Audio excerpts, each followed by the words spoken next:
So late. I am so late for stream. How dare I do this? How dare I? Who would do such a thing?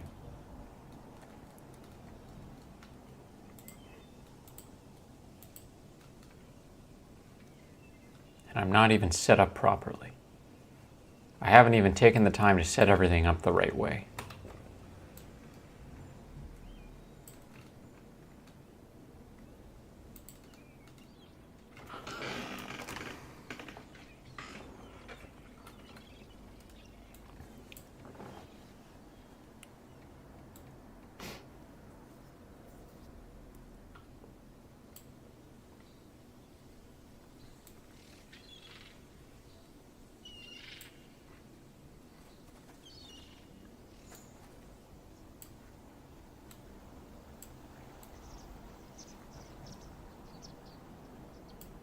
There we go.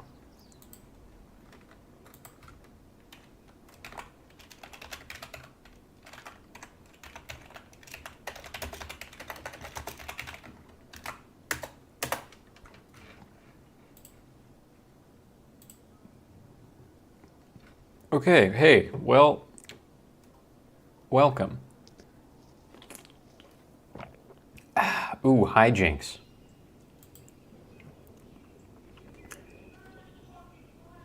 Hijinks. Today, since the PSVR 2 PC adapter is still sold out everywhere, and I cannot get my hands on one, thought it would be fun to play an indie game, something kind of short but sweet and maybe interesting. And I was debating playing an indie game or playing something like very retro. And what I decided was to play an indie game that is also very retro, not by virtue of being old, but just by virtue of its approach to what it is. So this is the Crimson Diamond, and it's a very like almost like MS-DOS-esque text parser style game. I don't really know much more about it than that. I just saw it on Steam. I thought it looked really cool. It came out like 2 days ago, I think. You know, I always want to support people like other people who are just making art and doing interesting things. And so I hadn't heard anything about this, and I thought, oh, well, it came out the other day. I'll buy it and I'll play it and maybe help their Steam analytics or something. But let's do the tutorial, because there might be some mechanical things about this game that don't really register super well with me. So I think the tutorial will be helpful. And I'm unsure if I should be able to hear anything right now. Can you hear anything? You can. There's desktop audio.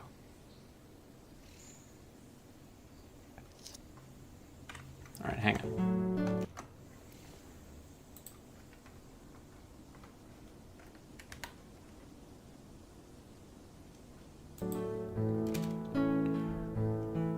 Well, let's do the tutorial and then let's mess with our sound in a second. Welcome to the tutorial room. My name is Nancy Maple. Hi, Nancy. I'll be showing you some of the basics of playing a text parser adventure game. All right. Follow the text prompts at the bottom of the screen to progress through the tutorial. When you first enter a room, it's useful to start by typing "look."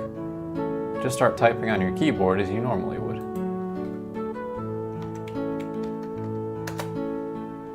When you type "look" in a room, the game will describe important features. Okay.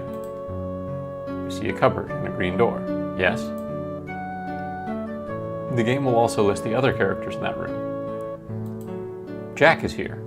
Look, there he is. Type "look Jack" to learn more about him. "Look man" or "look person" will work too if you're having trouble with names. Thank you. I do have trouble with names.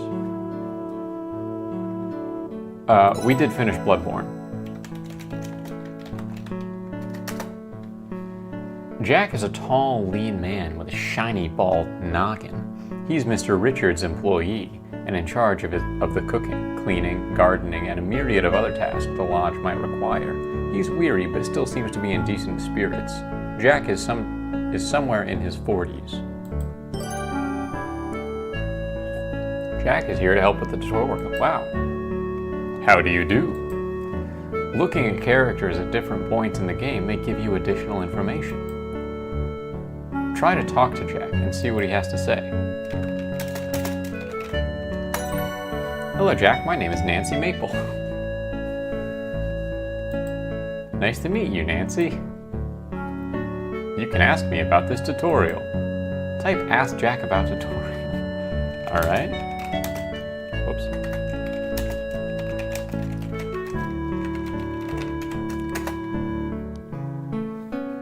Sorry, miss. You can't ask me about that in the tutorial room. What?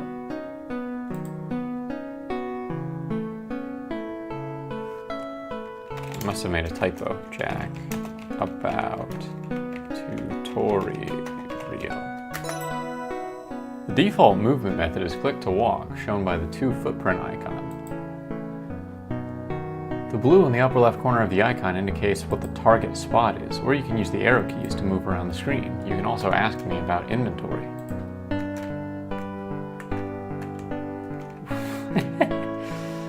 Look at me go! Look at me go! Look at those legs!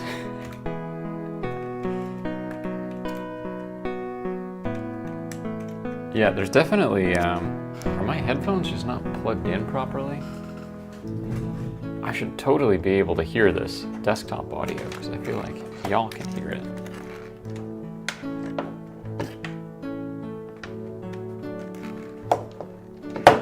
What happens if I just do this?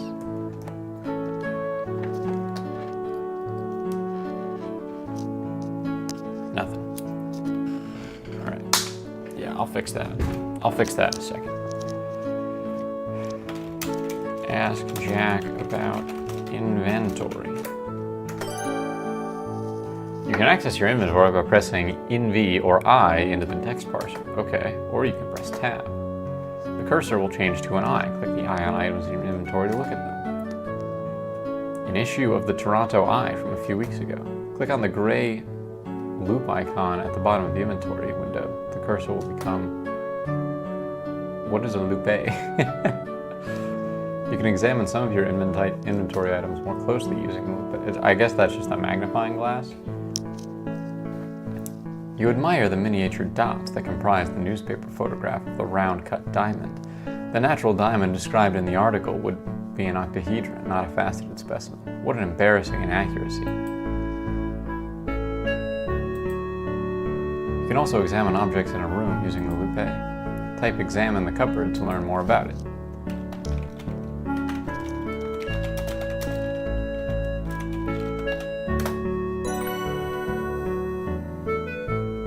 What's happening at work today card? And also, yes, how do you draw with a graphing calculator? The cupboard's made of a lovely fine-grained wood that would seen better days. Most furniture won't be that interesting to examine. This is just an example. Okay, thank you. If you're not sure what to do next, you can check your notebook. Try Ask Jack About Notebook. The notebook can be helpful if you get stuck. Okay. It'll tell you what you need to do next to progress through the game. Oh, that is helpful. Be careful, if you simply follow the notebook's prompts, you might miss important details. The notebook will be displayed if you type Note or N. To flip through your notebook, press and click the green up arrow, or use the arrow keys on your keyboard. You can close the notebook by clicking the X button, the escape key, or enter. Thanks so much, Jack.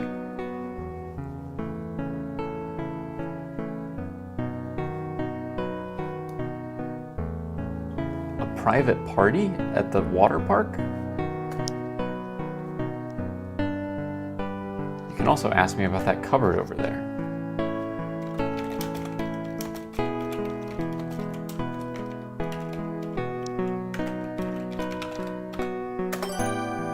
You can open the cupboard by typing open cupboard. If you type an open door, it'll open the green door and not the cupboard door. Sometimes there will be more than one cupboard, in which case you might have to walk close to the cupboard you want to open.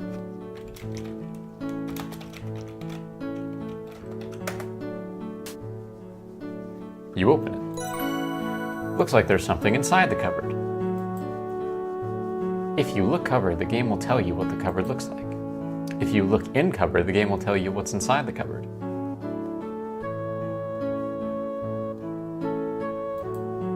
Search cupboard also works.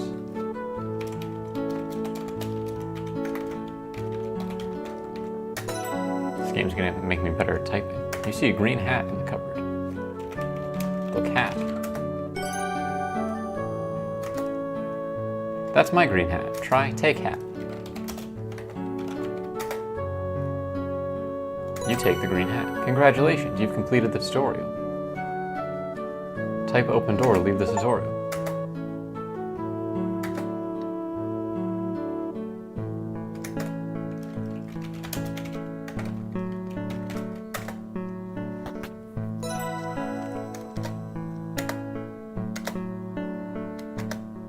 Okay.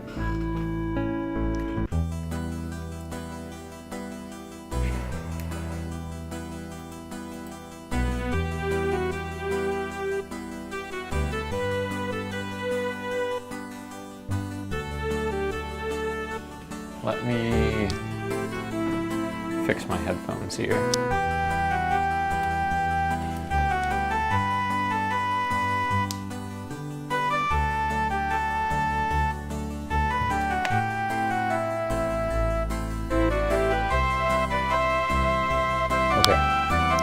Headphones are plugged in. Why can't I hear this game?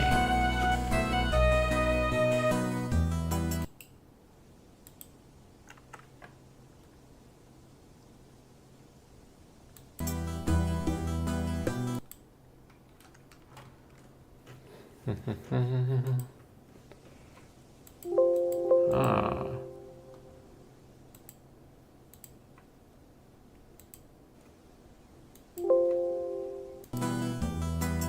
There we go. All right, we're ready.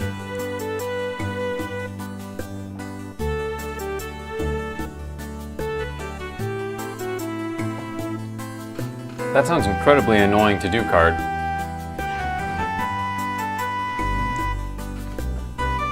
But I bet you're getting dynamite with a graphing calculator.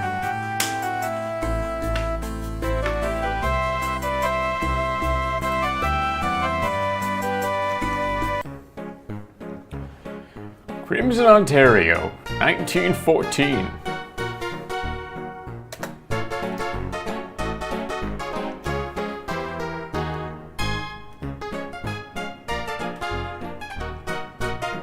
Whoa, look at this guy. Making some dinner, gutting some fish. Whoa! The Royal Canadian Museum, Toronto, Ontario.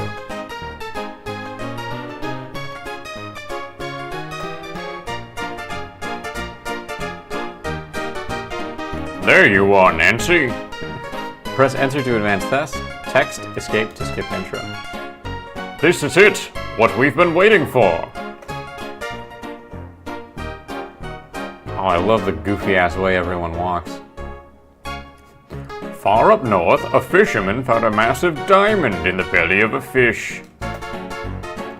This could be a real boon for our mineralogy exhibit. We need something better than those dilettantes over in geology. I want our exhibit to be the talk of the town. It's too bad we can't spare anyone to head up to the middle of nowhere on such a long shot. You could spare me. Let me go, Professor Plummer. It would be perfect. Everyone else is busy with the new exhibits. Well, I've just been learning the filing system. That could wait a day or two, couldn't it?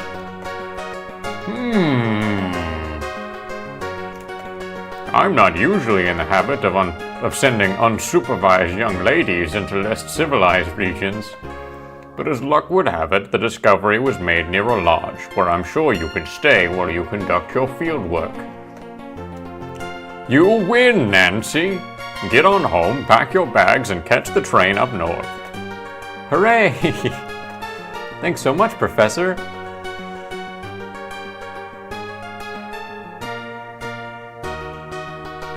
you find something that can make a big splash at the museum, who knows? Maybe the university will finally accept you as a mineralogy student. Good luck, kiddo. I won't let you down. This was back in the good old days where you had to do a quest to get into college. Here's my train.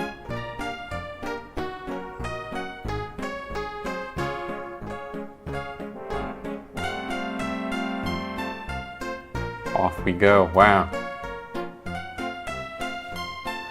This is it. My first time out of the city. I'm gonna make the most of this trip. I can't wait to see the rocks of Northern Ontario.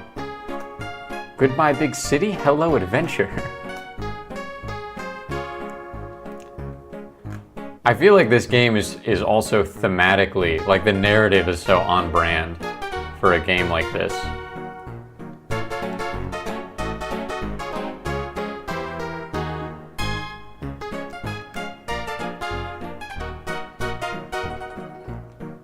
Nancy's sleeping. But who's this? Excuse me, is this seat taken? Not at all. Please, have a seat. Thanks.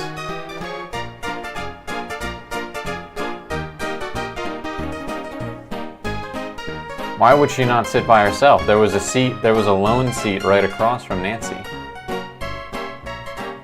My name is Kimi Kishiro. Where are you headed? Pleased to meet you. I'm Nancy Maple. I'm bound for a town called Crimson. Oh my, you've got some hours yet. I should know because that's where I'm going.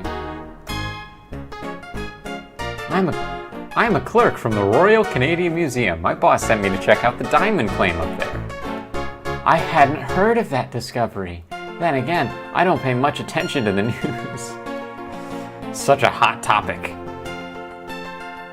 Someone found a diamond in a fish's mouth. It's a very strange story. Up by Crimson, a fish swallowed a huge diamond, but a fisherman caught it. Sliced it open and there it was, this spectacular sparkling gem. Can you imagine? I jumped at the chance to investigate. This is my first time out of the city. I couldn't be more excited. Where will you be staying when we get to Crimson? A place called the Crimson Lodge. Oh, I am staying at the Crimson Lodge. Whoa, what a coincidence. I like the animation. They're just like randomly turn to face each other. It's kind of erratic. I'm a bird watcher. I hear there are nesting colonies of cormorants up there. That's what I wanted to see. And I wouldn't mind seeing the Solocks while I'm up in the area. I love to see the big ships up close. Wonderful, then we can be traveling companions. I'd very much like that. I don't know that we should trust this girl, Nancy. Suspicious that she didn't take the chair all by herself. If it was a full train, then you're a good person to sit next to, but there's an open seat right over there. You and Kimmy chat amiably for a while as the day wears on. The rhythm of the train moving over the tracks and the monotony of the scenery lulls you into a deep sleep. Oh, vibes are immaculate right there. Very good. Whoa, look at that. The conductor announces, Crimson, this stop. Press enter to advance. Okay, yep, I got that. Nancy, it's time to go. Ah, thanks. Oh no, where's my luggage? It's not here, there's no luggage left at all. Told you, Nancy, can't trust this girl. My field kit's in there, what am I gonna do? The train will be leaving soon, Nancy, we have to get off now. Ah.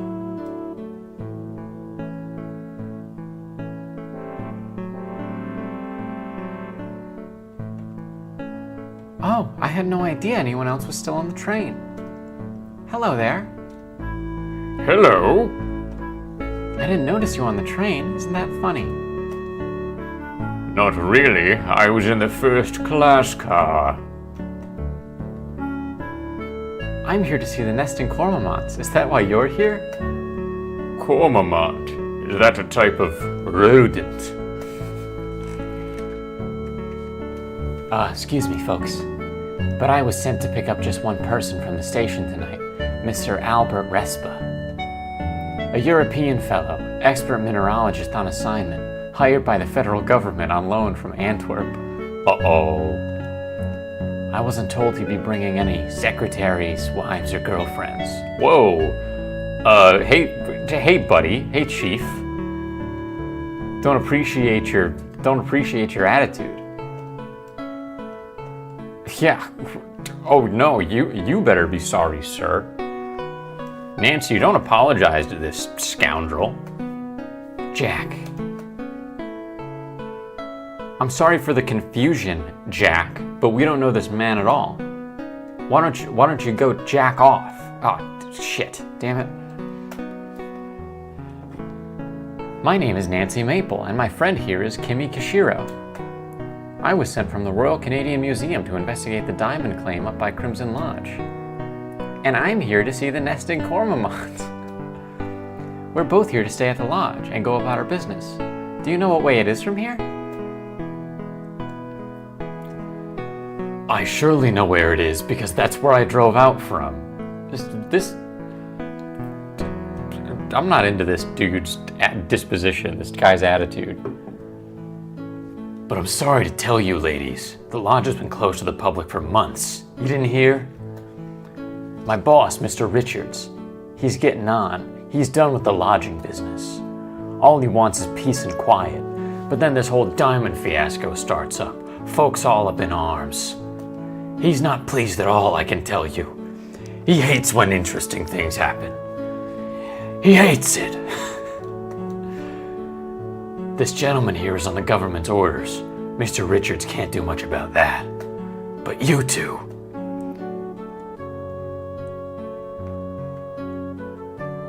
Well, that's quite unfortunate. But you two only have yourselves to blame for being uninformed. Now, let's be off, Jack. Good evening, ladies. The thing is, ain't no one's coming by here at this time of night. And the nearest accommodation is the lodge, which is a few hours by automobile, even still. Look here. I'll drive you ladies up to the lodge for the night. Tomorrow morning I'll bring you back here so you can catch the train. As it is, Mr. Richards is going to be peeved about hosting unexpected guests. I mean, even more than he is already. His sister's come up from the city to stake her claim. And she brought a lawyer to boot. Oh, man. I can see why you're so irritable, Jack. Maybe you're not such a bad guy. You are doing us a favor. Come along now.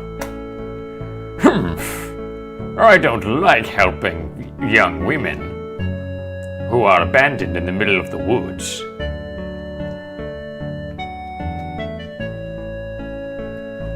You're almost there, Card. You've got tons of wall coverage.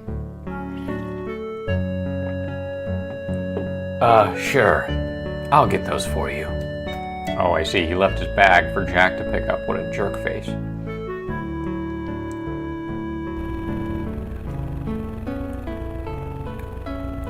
Sir, your trunks arrived a few days ago. They sure are heavy.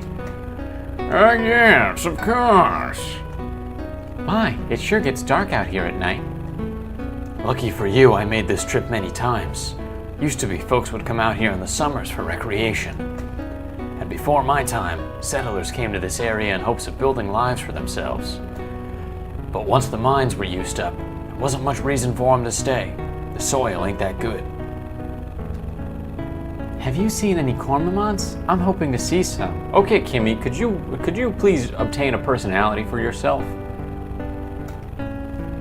Yeah, they nest up on the cliffside. Stay away though.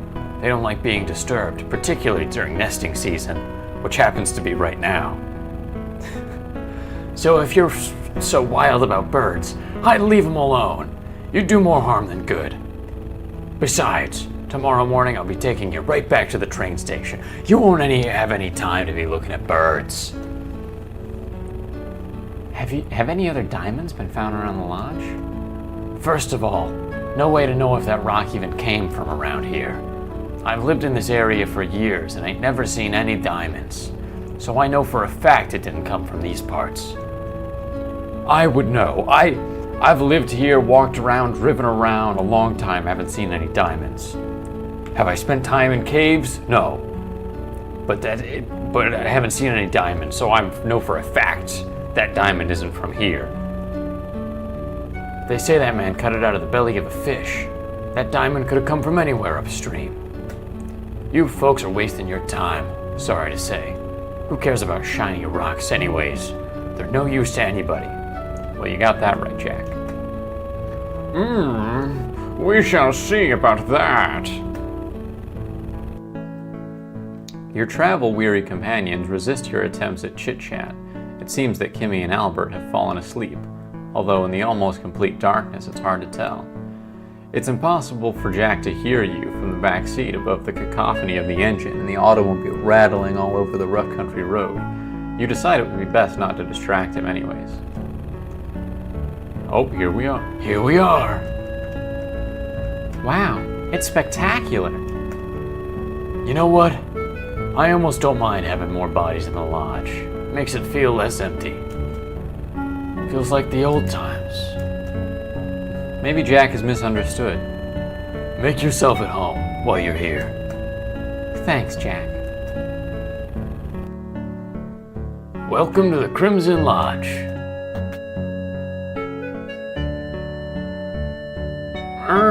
I'm going to my room. Trying to figure out how ridiculous I can make that guy's voice. Miss Kashiro, Miss Maple, your bedroom is upstairs at the end of the hall, on the right. The bedroom across the hall from you, that's Mr. Richard's suite. Try to keep quiet and stay out of his way, won't you? He shares the suite with Margot. She's his lady friend. I'm in the bedroom right next to yours, along with Mr. Shaw. Albert demanded the use of my bedroom, so that's where he is. Don't know why he was so insistent, but the customer is always right, eh? Huh. That's the smallest bedroom. It wasn't really meant for guests. Nessa's room is across the hall from Albert. I'd stay away from her if I were you.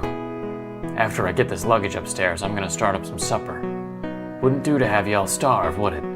Okay, Jack, you're just a little prickly. You're just a little brash. But you're a nice man. Why don't you explore the lodge a little? Talk to the other folks. Most important, stay out of my hair. I'm a busy man. Hair, I get it. Not literally, of course. Oh, and if you want a shower tonight, use the upstairs bathroom near the stairs. It's very pink. You can't miss it. I wonder if Nat's still here. How many places do I gotta set at the table tonight? You and Kimmy head upstairs to your bedroom. You don't have any luggage to unpack, but you hang your hat and coat in the footboard on your bed and consider yourself settled in. Chapter 1, Introductions. To move Nancy, you can click the feed icon on your target destination or use the arrow keys to move. I should talk to everyone and get to know them a little before dinner. Your notebook will tell you what you need to do to progress through the game. Type notebook or N when you need to refer to it. When you have lots of notes, click the arrow buttons to scroll through them. Essential objectives that must be completed to progress the game will be marked with X. Type review at any time to check your current goals. Seeing as I've lost my luggage, I don't have much to amuse myself with before dinner. Perhaps if I take a look around, time will pass a bit faster. Typing look into the text parser is a good way to get your bearings. The movement in this game is so funny.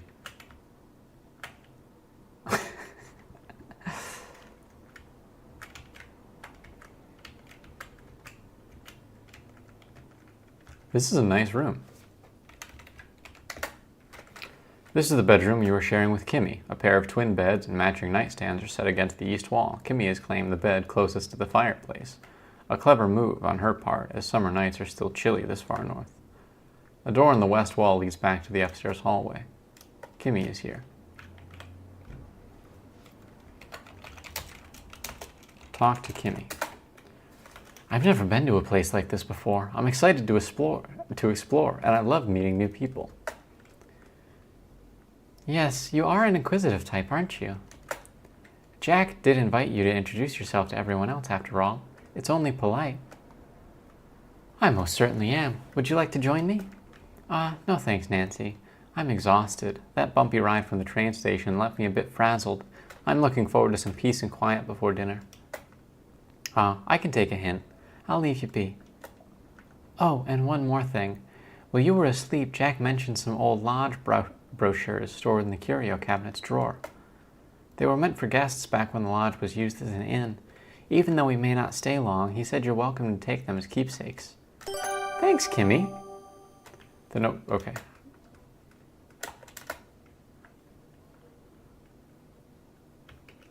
Open the curio cabinet drawer, then search the drawer and take the brochure. Get the brochure in the drawer.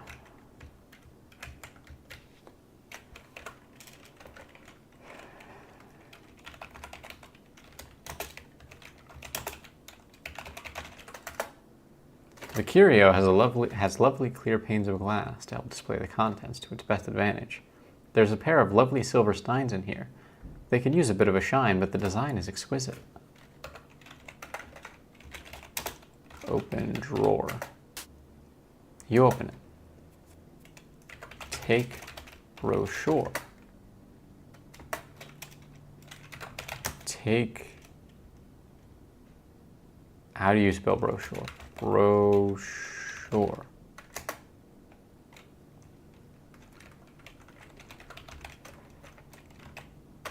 Take pamphlet.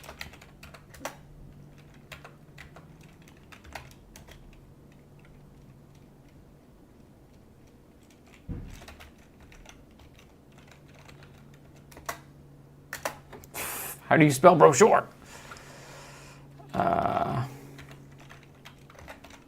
Notes. B-R-O-C-H-U-R-E. Take B-R-O-C-H-U-R-E. You pick up one of the lodge brochures. You can also ask characters about different topics. Try asking me about brochure. Ask Kimmy about brochure. This is also going to be good spelling practice, I guess.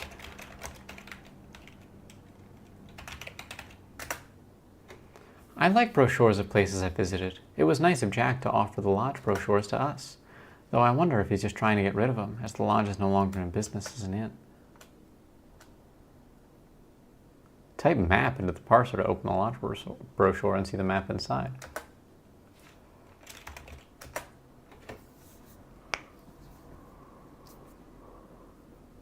Okay, so this is the ground floor, and that's the second floor. Parlor, mudroom, powder room, closet,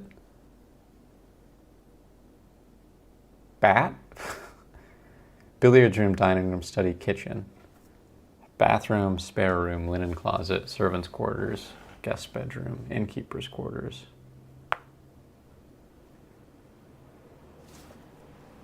Only 3 guest bedrooms.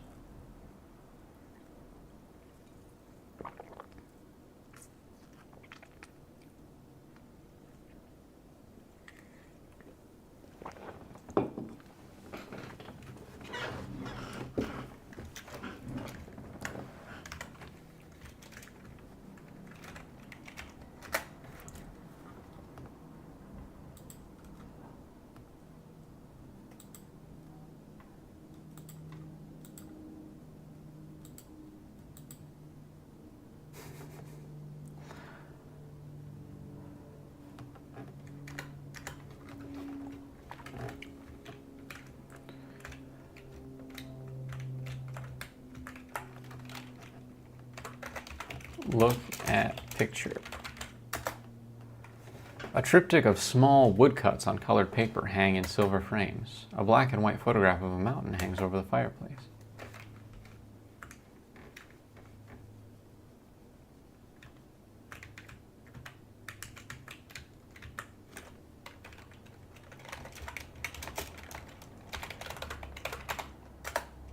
There's a pair of binoculars on this nightstand next to a small lamp. Oh, okay, yeah, those are her binoculars.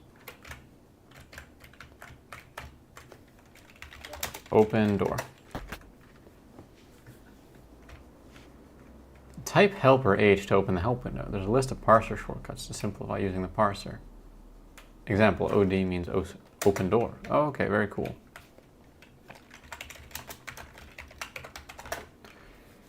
A masterful oil painting is framed and hung at the end of this upstairs hallway. The plaque reads, L. Harris.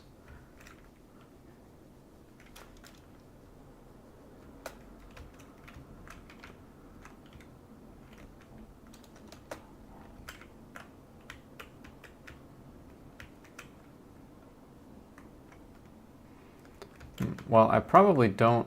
So Jack is in this room. The innkeeper is in the room across from me.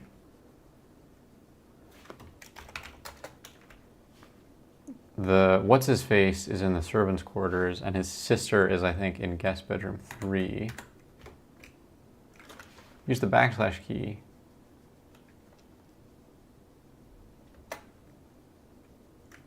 Okay, so those are the stairs. The powder room.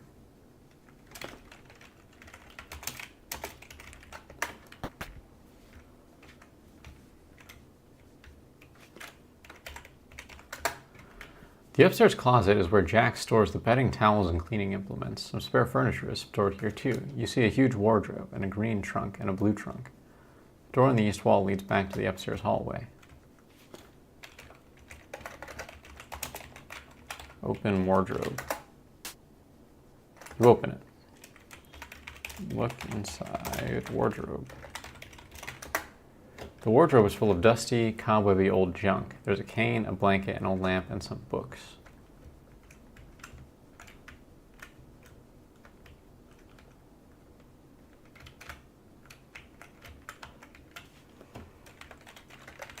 Examine bookcase.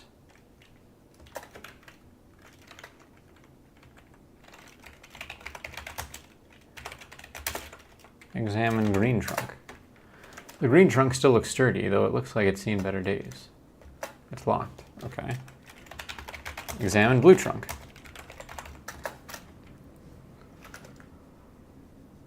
The blue trunk is a bit battered. It looks like it has survived an overseas voyage or two. Whoa.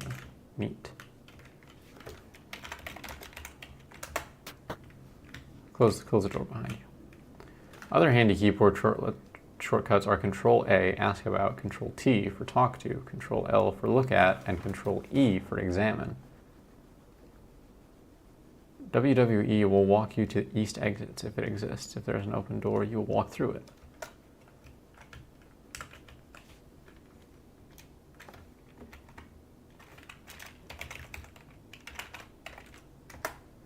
Shelf holds some old books and is generally uninteresting. Spare room. I don't know if there's a person in this room. Whoa. Spare room is brightly decorated and inviting. There's a love seat, a fancy lamp, and some decorative plates.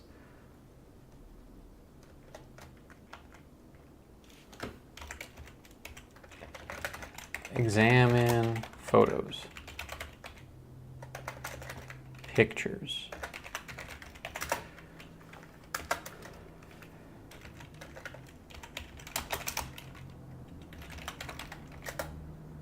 The Art Nouveau poster is an advertisement for absinthe featuring an auburn-haired woman in a sheer robe. Whoa.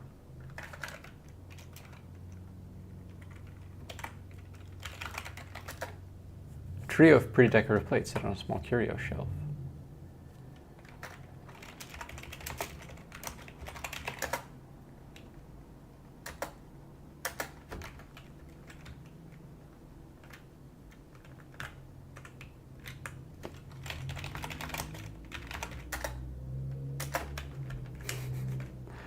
I just want to examine everything.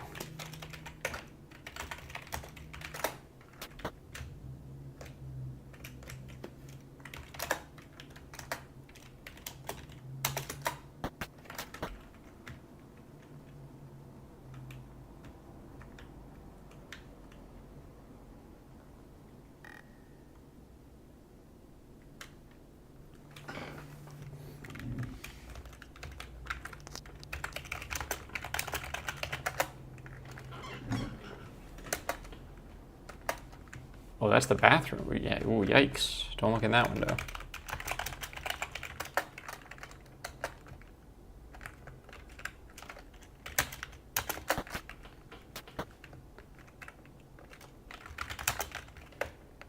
So if this is the bathroom, I should knock.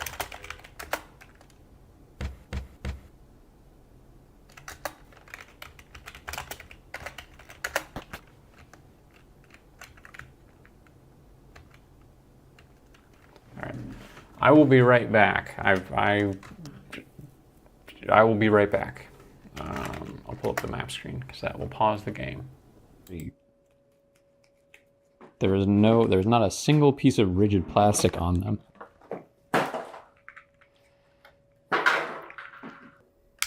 That snaps in nicely. It's got a real slingshot kind of vibe to it.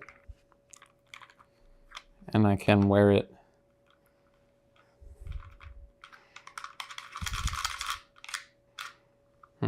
Wait.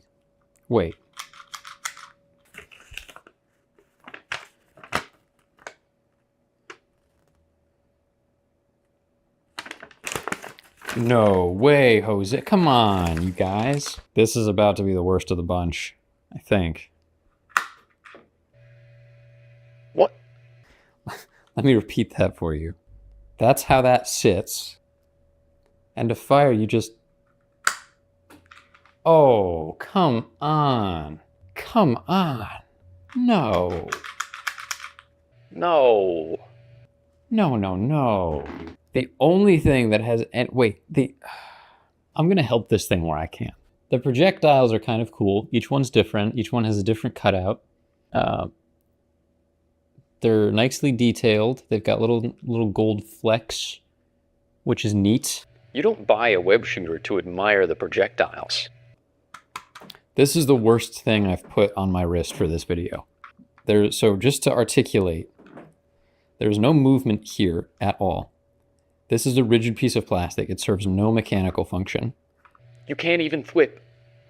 Which also means that it completely binds my wrist and I cannot move my hand forward without breaking the toy. This has no lock. Everything is done. All of the magic happens in the projectile.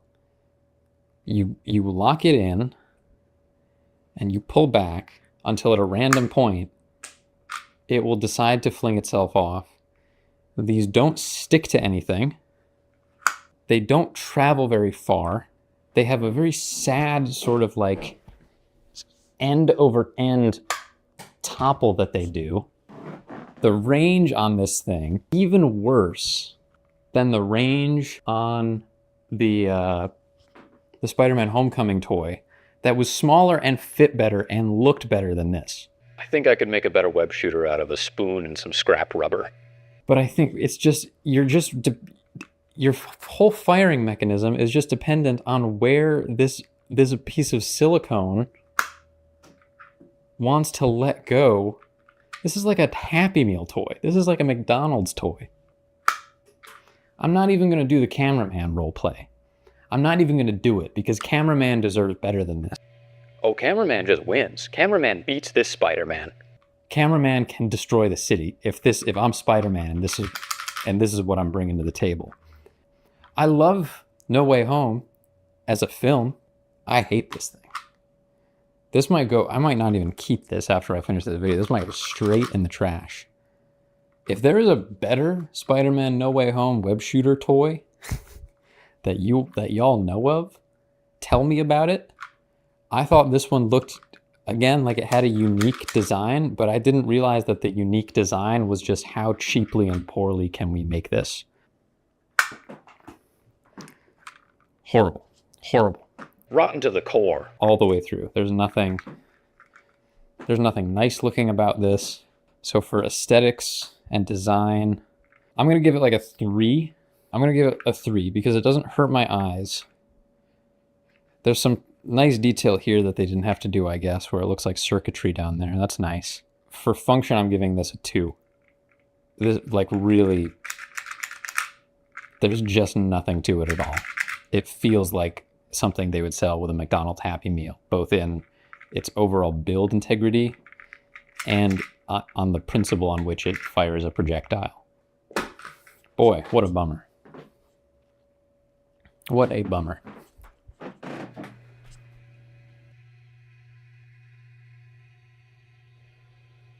Huh. All right, then. That was a pretty successful test, if I do say so myself. And I took the time to write down the numbers Nimrod was spewing out. So, in conclusion, I guess, this is how the Spider-Man films rank based solely on their most unique web shooter toy. Yeah. What a weird and terrible ranking it is. Hello everyone, welcome to part 2 of the Bioshock Iceberg. I was blown away by the attention that the first video received, and it single-handedly launched my YouTube channel, which I hope to develop much more over the coming months. Now, as many of you pointed out to me, the Bioshock series is a treasure trove of mystery, and my initial video tried its best to capture everything, but the game was rigged from the start, because I'm only one man. So, not to worry, I've brought in help. In fact, I've brought in an expert. No, in fact, I've brought in the expert. Ladies and gentlemen, I present to you none other than the Bioshock Hub. Hello everyone, I've explored the deepest depths of Rapture and Columbia's highest peaks, so I'm glad I can help out however I can. Now, the two of us have spent some time creating new entries, going over the ones contributed in the comments by you all, and the ones found on other iceberg charts, and figuring out exactly where they fall on this master iceberg. We wanted no sea slug left unturned. But before we get into the new entries, I have a few corrections to make to the first video, as well as some elaborations some of you made in the comments that I'd like to point out. So I'll fire those off real quick.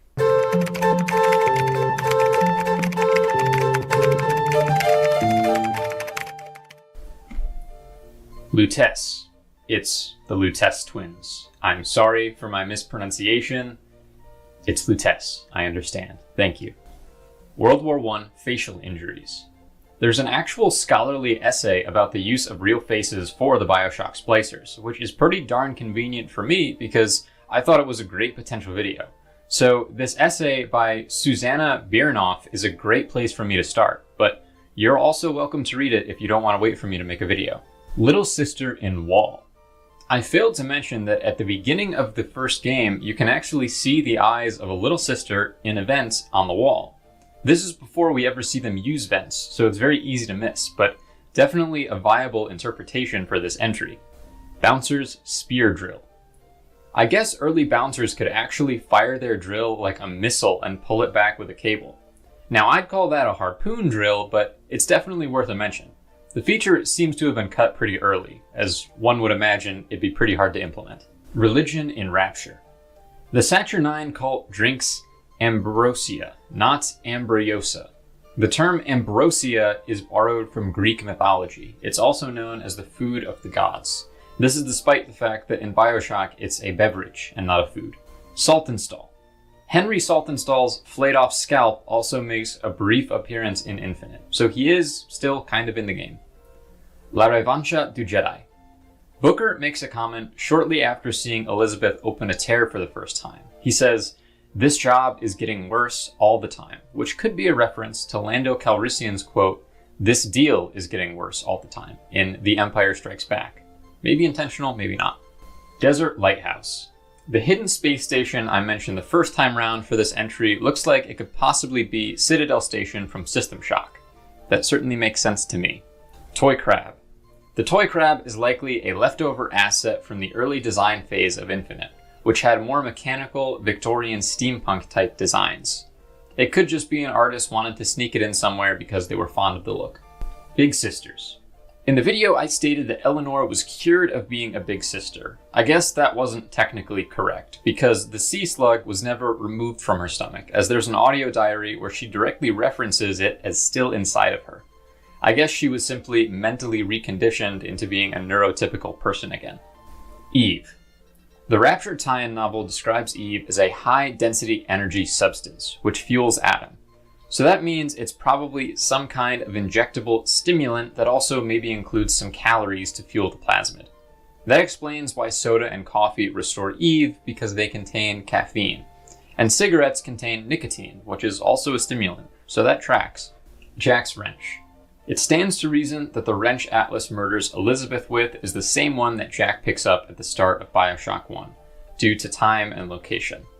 Honestly, that's not my headcanon though. I kind of cringe when little bits of retconning like that are done, because it's a city that's literally nothing but plumbing. There was no need to imbue the pipe wrench with narrative context, because there's probably a pipe wrench inside of every household in Rapture, because the place is made of pipes.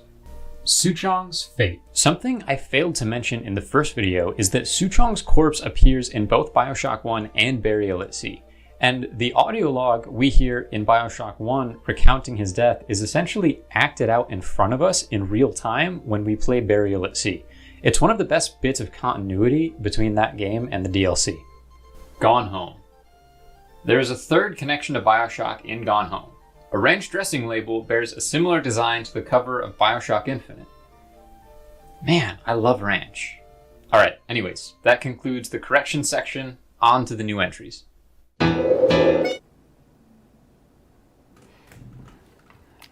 What's going on with them? The game capture.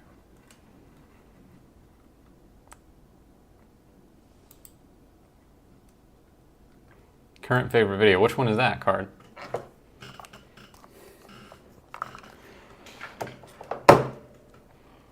The Bioshock Iceberg Explained. The one. I was one and done. I made my best video first. Why aren't any of my screen captures working?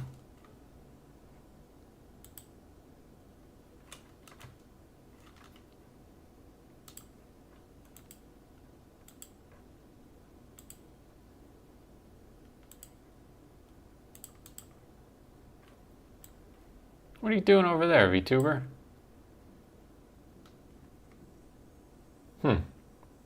Okay, well.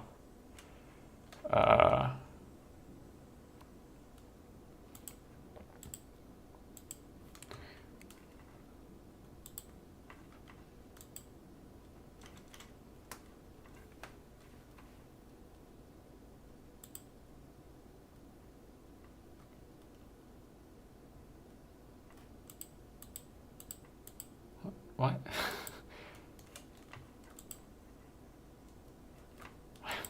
Why did everything reset? That's so weird. Chat's gone too. What the hell? Card, why did you break all of my stream graphics? Oh, wait a second.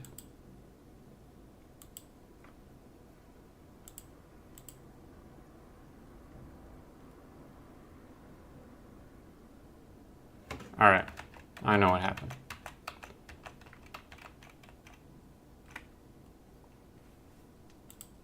There we go.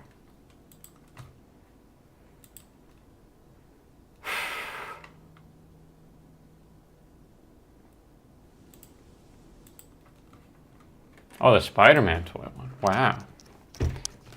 I guess I'm not a one-trick pony.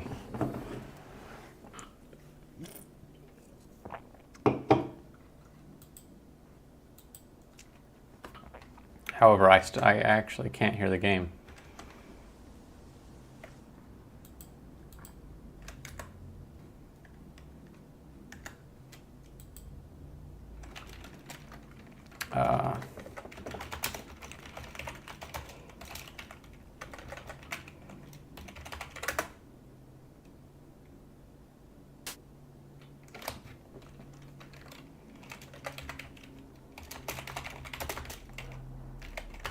Look inside medicine cabinet.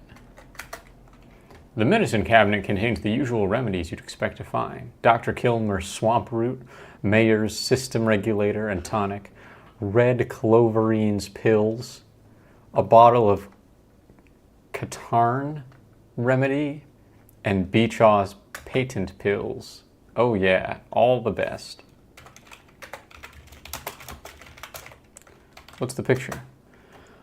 A woman with voluptuous whiplash hair is advertising cigarettes in this Art Nuevo poster.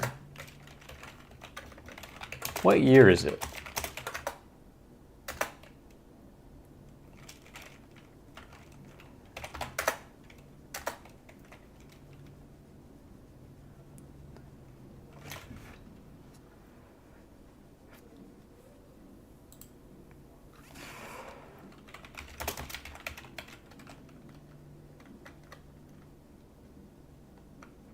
I wonder if YouTube Premium downloads still give you money. I hope so, LOL.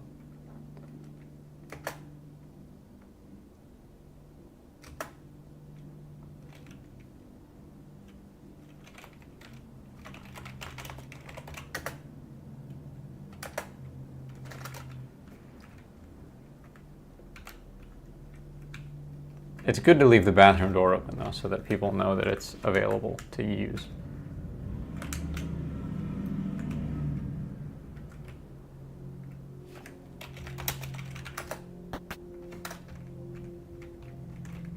This is the downstairs bathroom.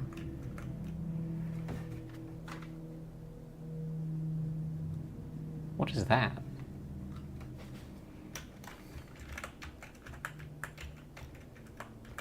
Well, what happens if I look in mirror? That's you, all right.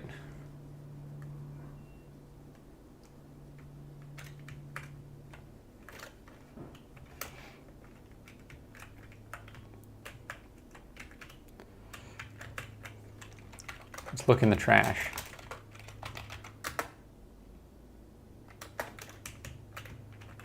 Nothing in the waste paper basket. All right, now that we're downstairs,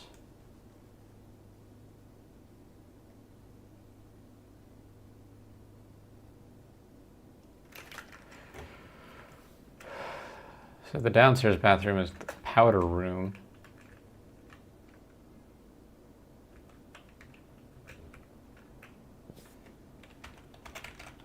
Eavesdrop. Eaves. Listen. Oh, there we go. We've only just arrived, but I can't wait to leave. I've always hated this place. We'll get this whole affair straightened out and be gone in no time. Of course, locating the will would expedite our departure. I told you I don't know where it is. I don't even know if there's a will here. That does complicate things, yes. Well, you do your job and I'll do mine.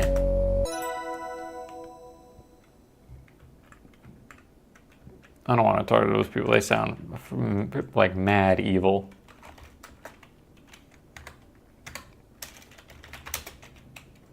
Let's peep the mudroom. Oh.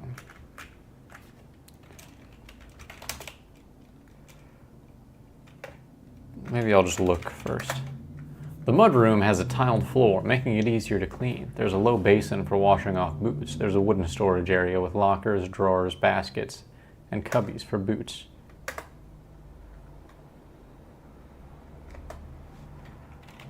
Open locker. Look in locker. Close locker.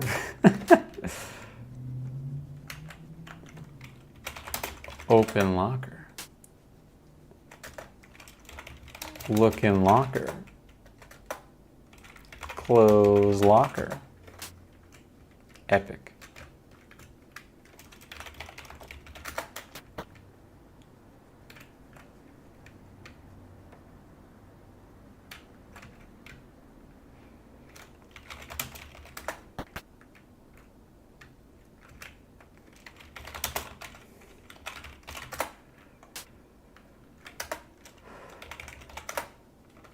This is a rather large closet. You see some tools, a basket full of old rolled up rugs, a gigantic wardrobe, and a worn cupboard. A sled, shovel, and mop lean against the wall.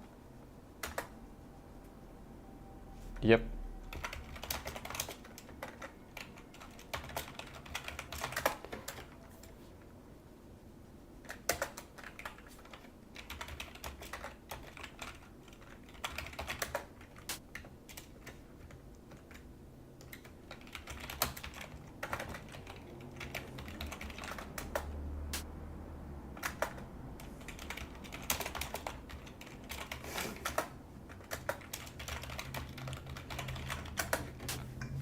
It's crazy. Like I know that this is a text parser game, and I should probably be approaching it differently. But I'm starting just by like opening everything and looking inside. As if I'm going to open a random cupboard in this inn and it's going to be like, oh look, it's the diamond. It's the key to winning the game. You found it.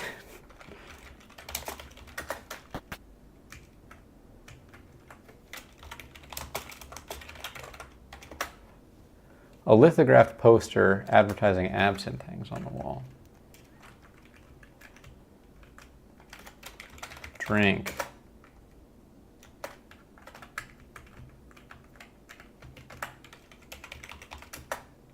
This is a cozy bar decorated in warm hues of crimson and coral. A trio of stools are stationed in front of an elaborately curved bar. There's an oversized armchair and a stripped love seat. A door on the west wall leads to the main floor hallway, and you can see the dining room through a doorway in the northern. Whoa! Look at this beautiful dining room.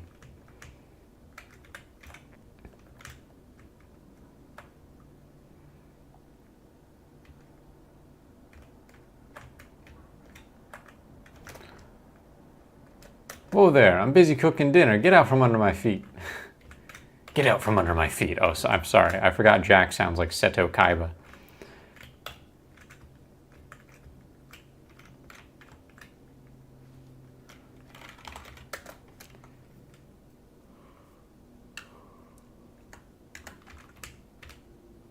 Oh, that's what it says. Freaking, it says bar, not bat. What are these rooms? Billiards room and study. I hear voices in this doorway. I wonder what they're talking about. Listen. What?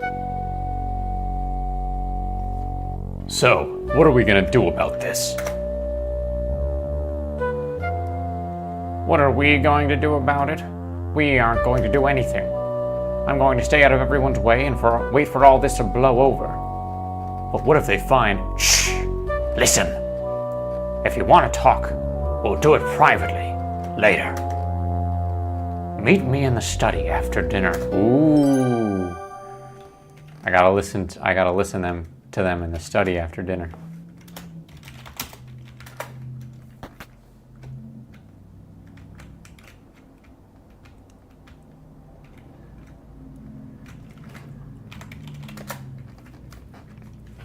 A billiard table dominates the center of the room. There's a cue stand against one wall and a card table nestled in a corner. A door on the western... Okay.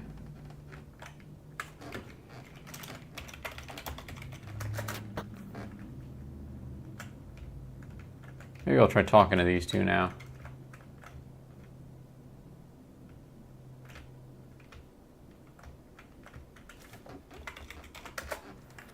The parlor is fussily decorated with elaborate wallpaper and a cushy carpet. A cut crystal bowl of Jordan almond sits on a low table. There's a fancy pair of armchairs and a camelback sofa. A small bronze sculpture stands on an ornate cupboard.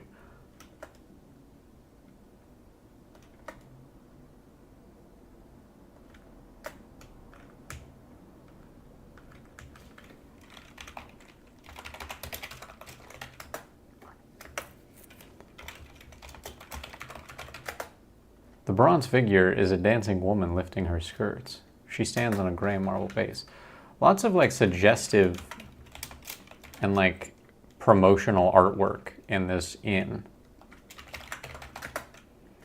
The oil painting depicts a canoe docked on the shore of a lake. Well, you are no expert, you feel it's quite well done.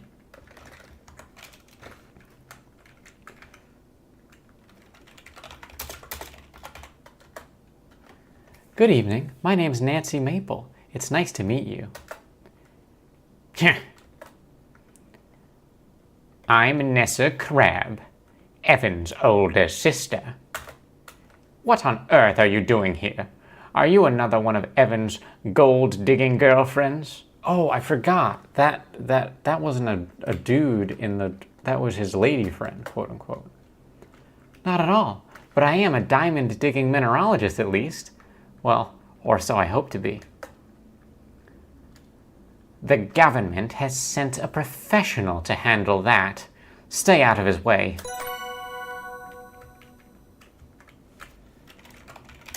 Talk to man. Hello, how do you do? My name is Nancy Maple. Hello, Miss Maple. My name is Corvus Shaw. I'm Nessa Crab's lawyer. She's Evan's older sister. I'm here to advise her on the legal implications of this situation.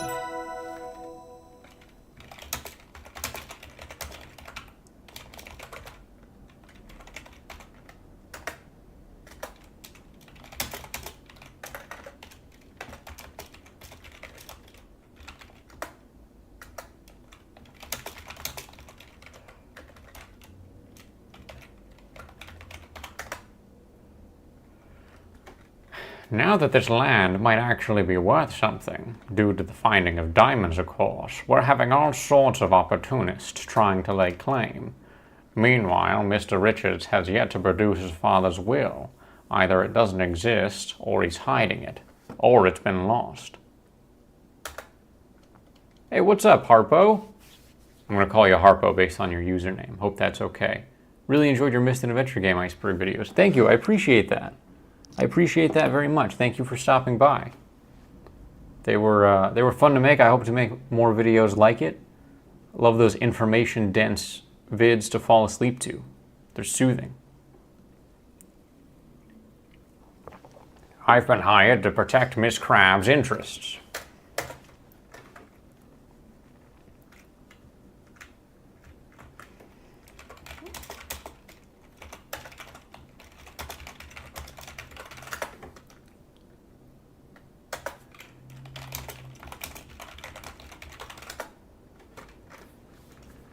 Have you met him yet? He's my aimless younger brother. If he won't take advantage of his windfall, someone else will. Evan is a boring man with no imagination or ambition. I can't believe we're related.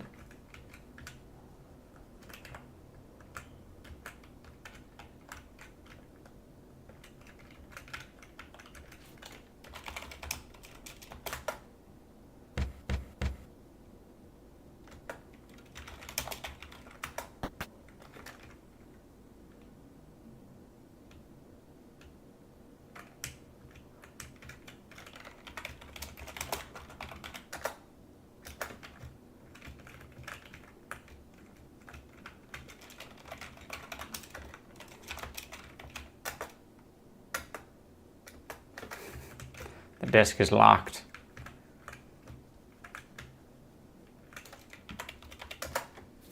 This is Evan Richards' well-appointed study. Next to the ornately carved fireplace, there is a fine tapestry depicting a forest scene. There's a display cabinet beside the fireplace. A fancy desk with brass fittings sits on the plush carpet. You surmise this room was once used by Evan's father, as it doesn't seem to be entirely to his tastes. A door to the west leads outside, and a door to the east lends to the main floor hallway.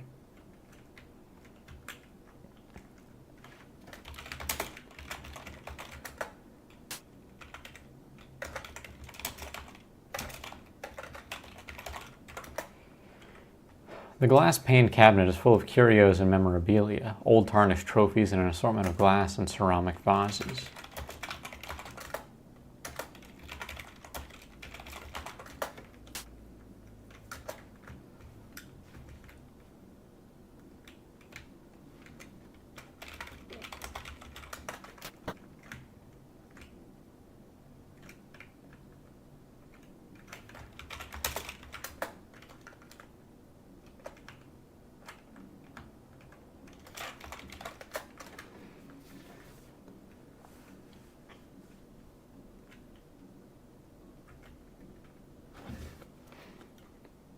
Nessa and Corvus are looking for a will.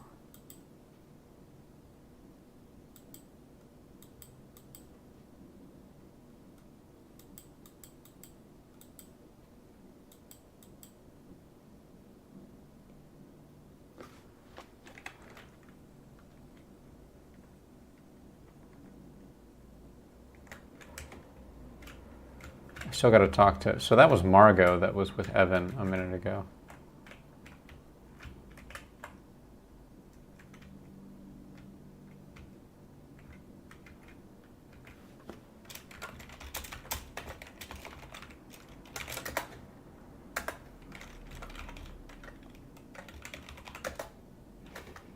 The conservatory is a stunning showpiece of a room. Surely the expense and trouble to bring this many panes of glass this far north must have been enormous.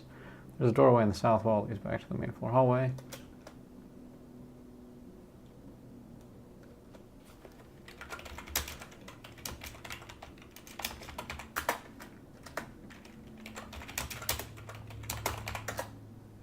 Hello, my name's Nancy Maple. How do you do? Hello, Miss Maple. I'm well. Thank you. My name is Nathan Cardinal, a family friend of Evan's. How do you know him? Oh, I don't actually. I don't actually know Mr. Richards at all. The Royal Canadian Museum sent me here on an assignment. I'm to survey the land and find out if there are diamonds here. A discovery like that would surely make a splash when the museum opens to the public. You're wasting your time, I'm sorry to say. My family has lived in this area for many, many years, and we have never found diamonds here. Small red garnets are still plentiful, but of little value. Small red garnets are here, you say?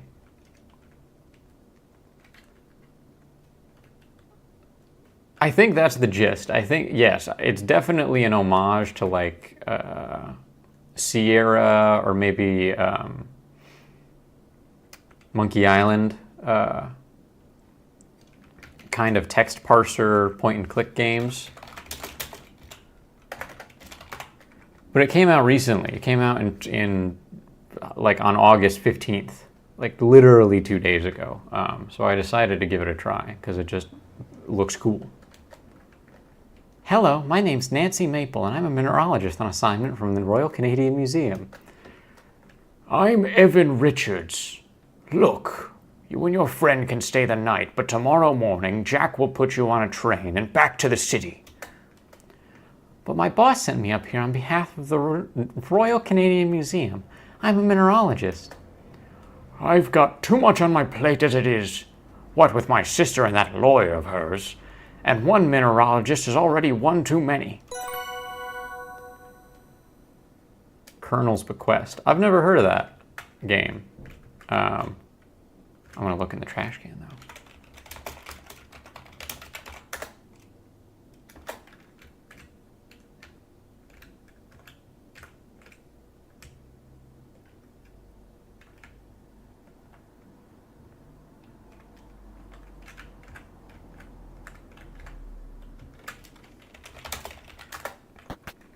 Maybe I can talk to Jack without getting in his way.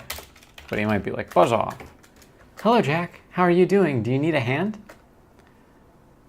Nah, I've got everything under control. Here, you go on. Talk with the other folks. You think that she's from the Royal Canadian Museum?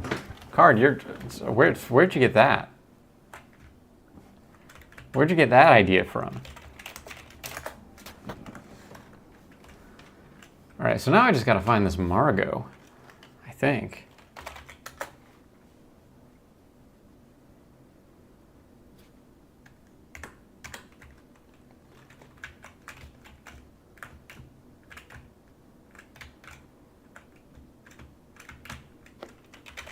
Since I know Jack isn't in his room, I can snoop.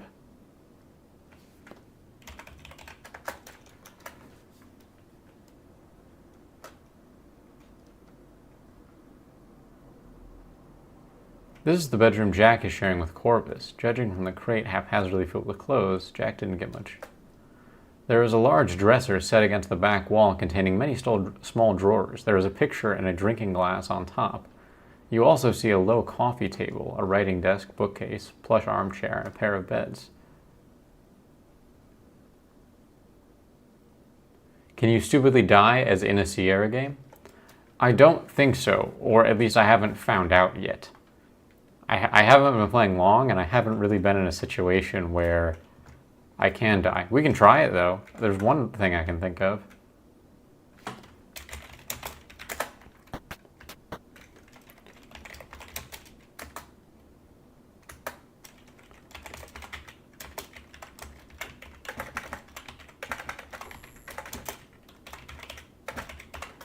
So good at typing. All right, yep, nope, that didn't work. Okay, first attempt at dying stupidly was a fail, Ira.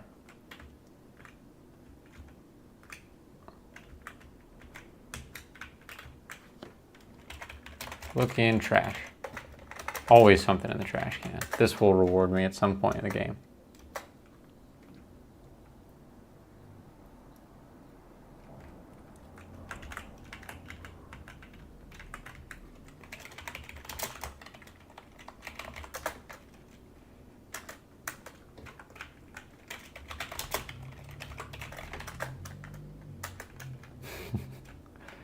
Damn, I wanted to go through this guy's stuff.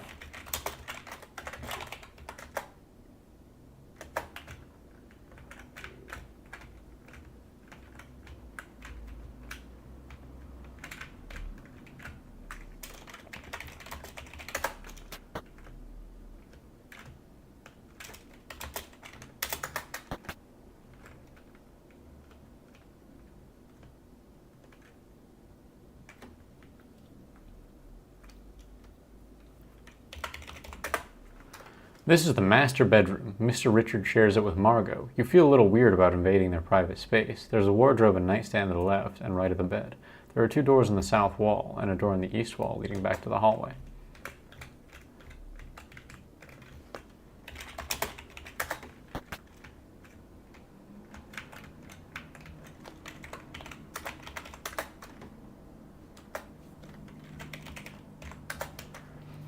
The boudoir transports you to a fin de siècle Paris. Words that I can't pronounce because I'm an uneducated live streamer. Perhaps slightly tacky and very, very pink, a mirrored vanity is the focal point of the room. Exotic perfumes hover in intensely localized clouds that you can almost see. Every movement stirs air currents that bring new scents to your nose. The doorway to the south leads to the walk-in. Powder compacts on the vanity. You see a pretty blonde woman in a fashionable dress. This is Margot.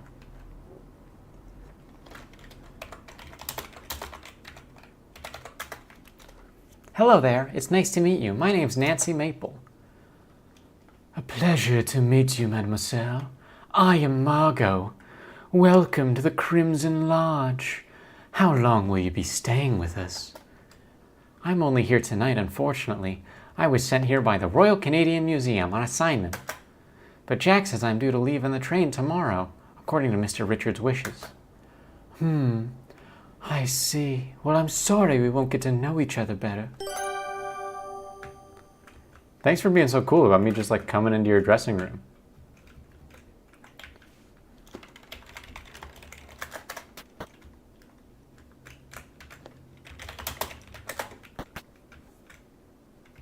Oh, private bathroom.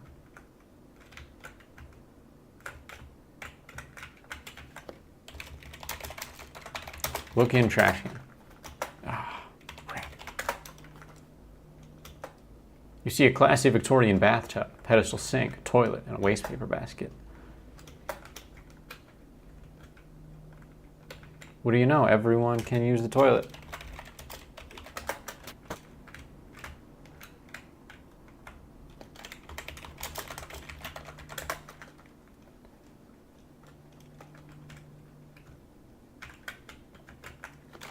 All right, it's got to be time for dinner soon.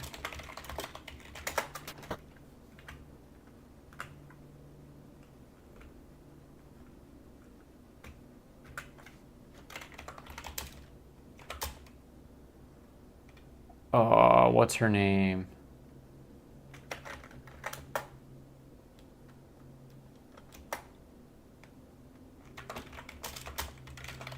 Is it Kimmy? I think it's Kimmy. I'm sorry you won't be able to stay at the lodge and see those nesting cormorants. Who knows what tomorrow will bring? I like to live life day by day.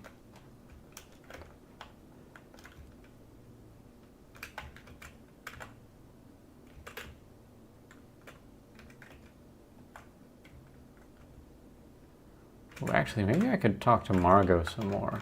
I bet she knows stuff. I bet she knows more than she lets on.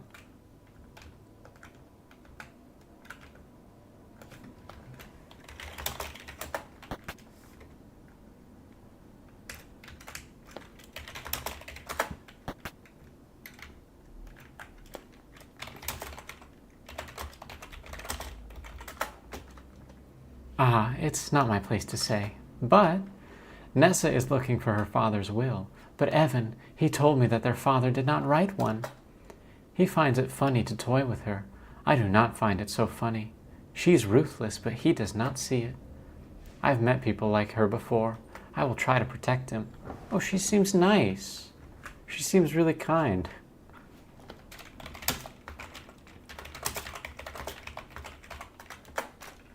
Diamonds are the finest of jewels, fit for royalty. Thanks, Margot. Good advice. Good insight.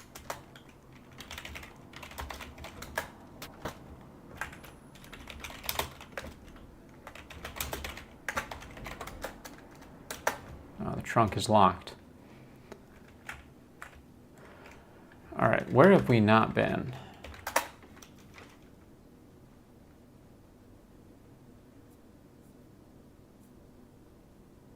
Guest bedroom 2.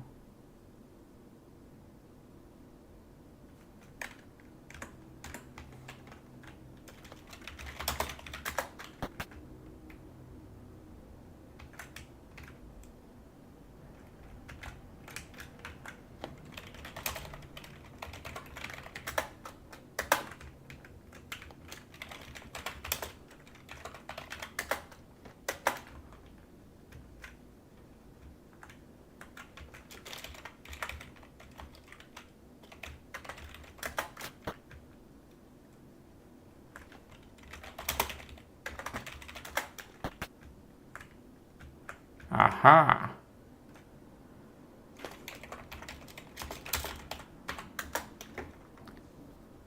Hello, Mr. Respa. How are you settling in? Please, miss, I am busy at the moment and cannot chat.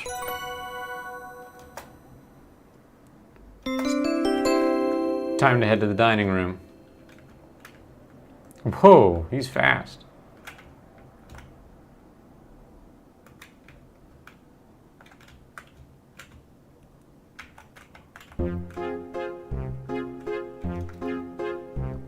My goodness, what a lot of company we have tonight. This is giving me indigestion. This food is giving me indigestion. You two literally own this property. You're welcome to leave. In fact, please do. You'd like that, wouldn't you?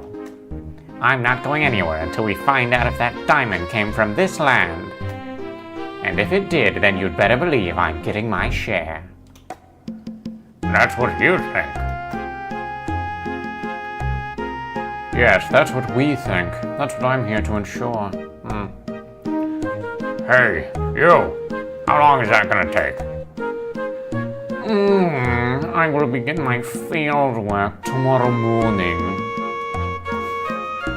Crimson used to be a garnet mining town, yeah? Nailing down that guy's voice. Yeah, but forget about visiting the mines. They blasted the mine entrances shut years ago when they closed it down, unless the fish had a pickaxe, broke into the mine, and swallowed a diamond before diving back into the river.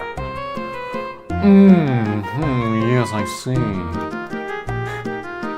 I've never even been there. Couldn't tell you where it is. Interesting. Seems like he wants us to avoid the mines. Mr. Richard gets a sour look on his face, then digs back into his meal. He looks like he's done with this conversation. Margot, what a lovely necklace you're wearing. Thank you, mademoiselle. Monsieur Richards, he gave it to me. I'm very fond of it. A cheap trinket. Misshapen paste gem in a cheap setting. It's a white garnet, not glass. My Evan, he found it here in Crimson. Didn't you, mon cher? Never mind, Margot. No one wants to hear about that. My sapphire brooch now. This is a real piece of jewelry. Bought it myself. Well, I think they're both quite nice. Oh. Nathan, I read in the newspaper that most of the land here was once parceled out to the settlers. Is that how this plot became property of Mr. Richard's father? Oh, wait a minute. That was... Sorry. That was Amy, or Nancy talking.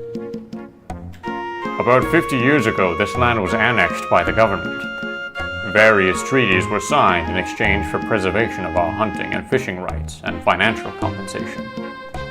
The promises described in those treaties were not honored, by the way. Settlers came, mines were dug, and Crimson was prosperous for a time. But eventually the mines were exhausted. Most settlers abandoned their homesteads, and Crimson became a ghost town.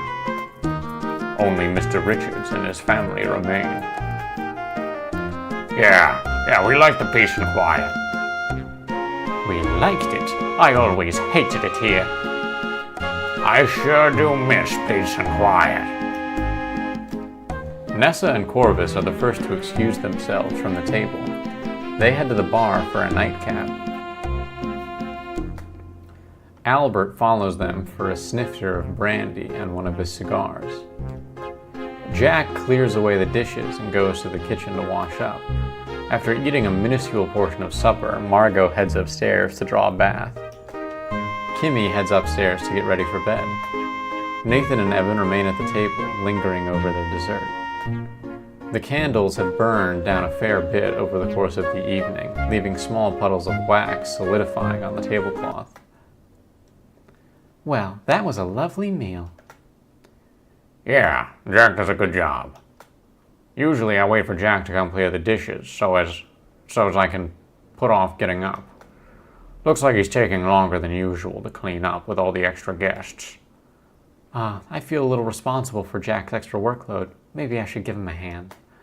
He'd appreciate that. About time someone made themselves useful around here.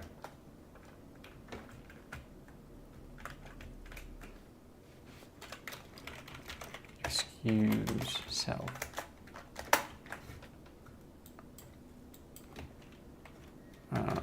Leave table. Stand up.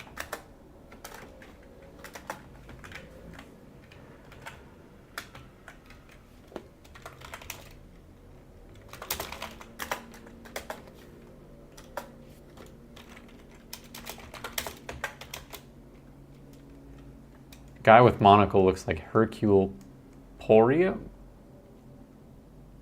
Poirot? Is that what is that a reference to? Era?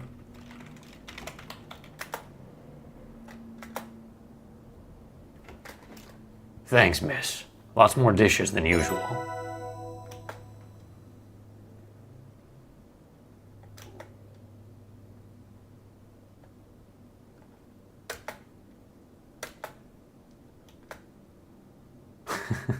Uh-oh.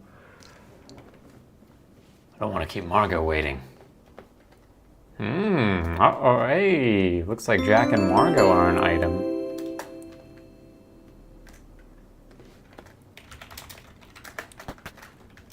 Now I've got to go eavesdrop in the study.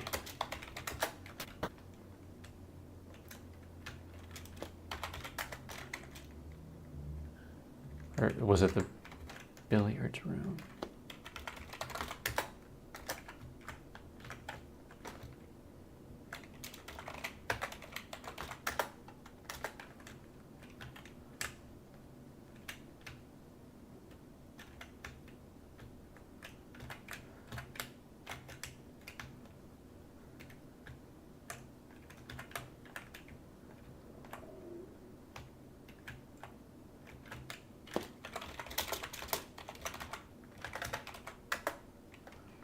This is a lovely house, Mr. Richards, especially this room. My pa did all this. Had nothing to do with me. Glad you like it, though.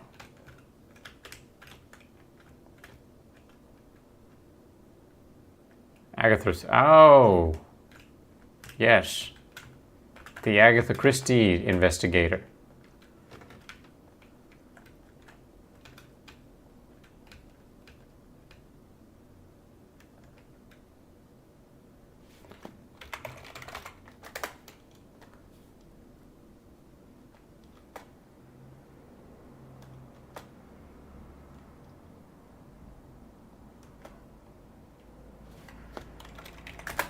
What's in my inventory?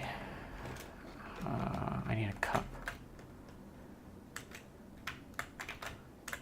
How quickly can I go get a cup?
Maybe there are glasses in the bar.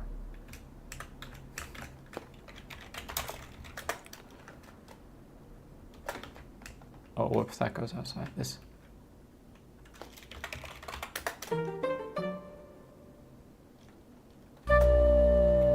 Father's wheel has to be around here somewhere. Things would be so much easier if I could just find it. If the wheel can't be found, we might have to proceed as planned, take our chances.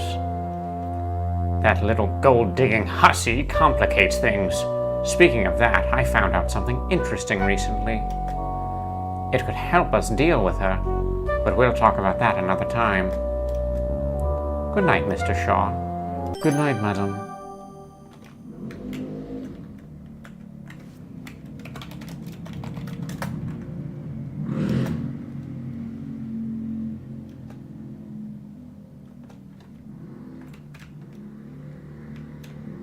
Where the hell can I find a tumbler?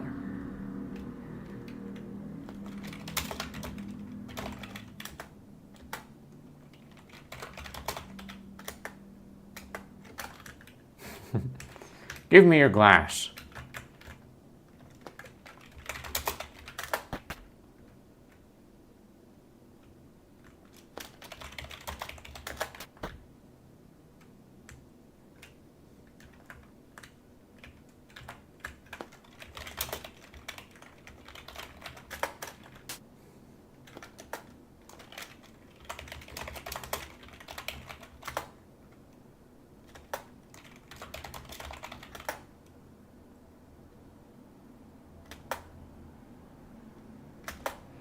What?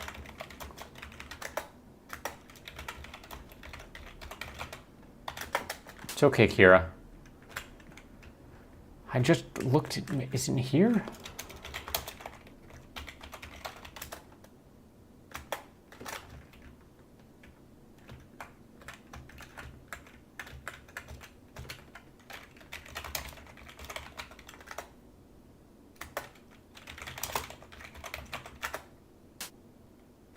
Oh, the one I didn't check.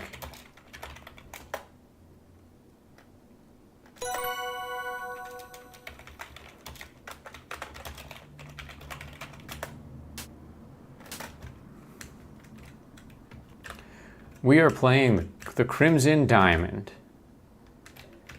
a new text parser adventure game.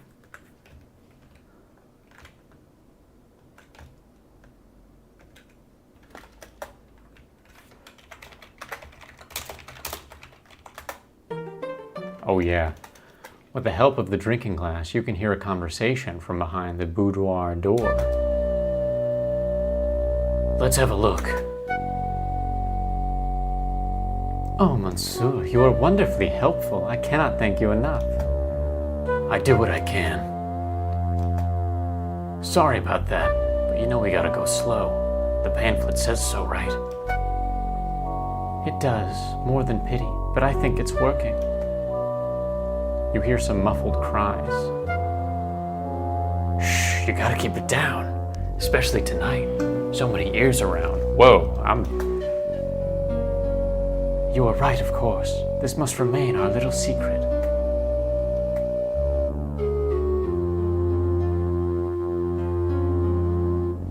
Alright, I think we're done here. I gotta skedaddle before Mr. Richards finishes his drink and comes to bed.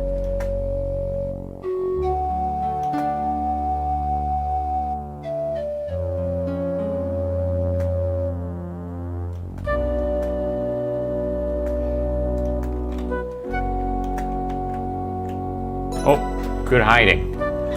Good hiding. Kind of a mystery.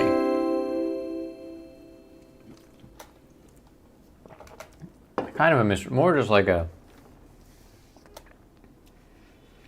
I guess kind of a mystery. No one was killed.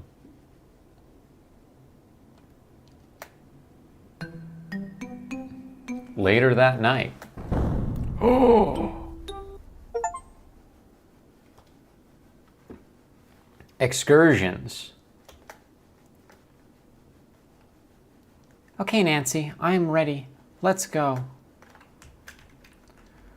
I wish we could stay here longer. It's such an interesting old place, with such intriguing folks. I know what you mean. No, you don't. You've just been sitting in your room this whole time. I can see that you need a minute. I'll meet you at the front door. Thanks, Kimmy.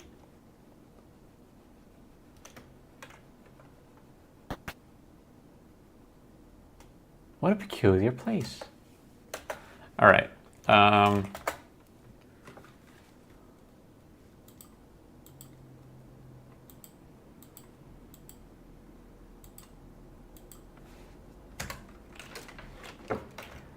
They said something about a pamphlet.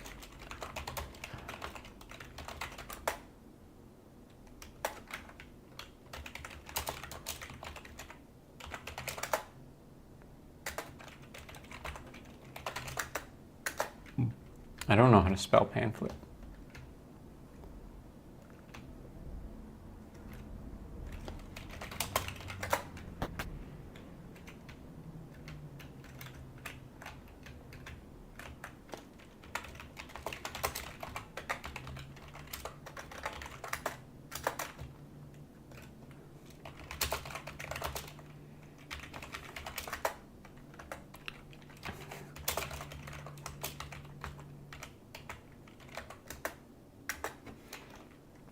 Or was it a brochure? Ask Margot about brochure. Ask Margot about Jack.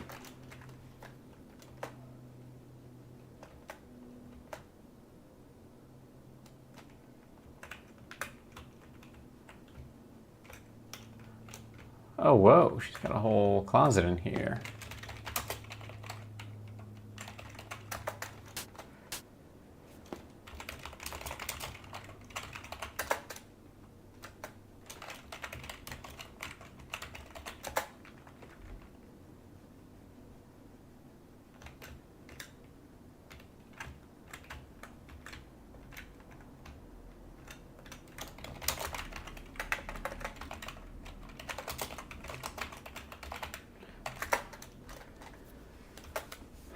Monsieur Richard found the white garnet on these grounds. He may seem a little gruff, but he's so very sweet deep down.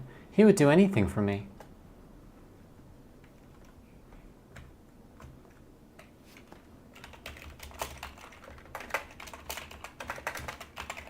What's this little thing on the vanity? What's that little thing? That little box.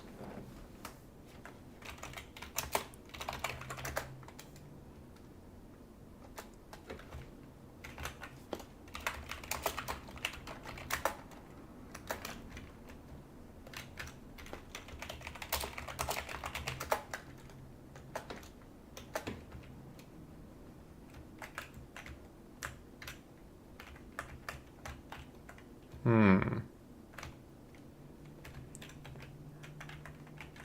week's been good, Kira.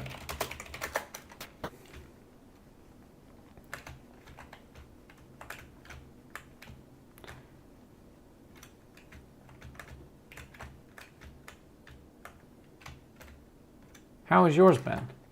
Ah, Nancy, ready to go now? Yes, I think so.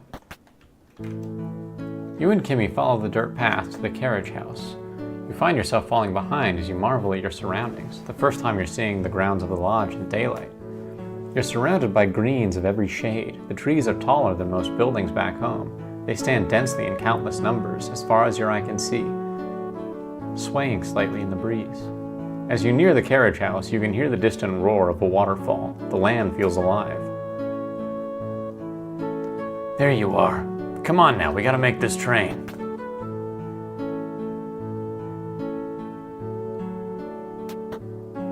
Right, let's go.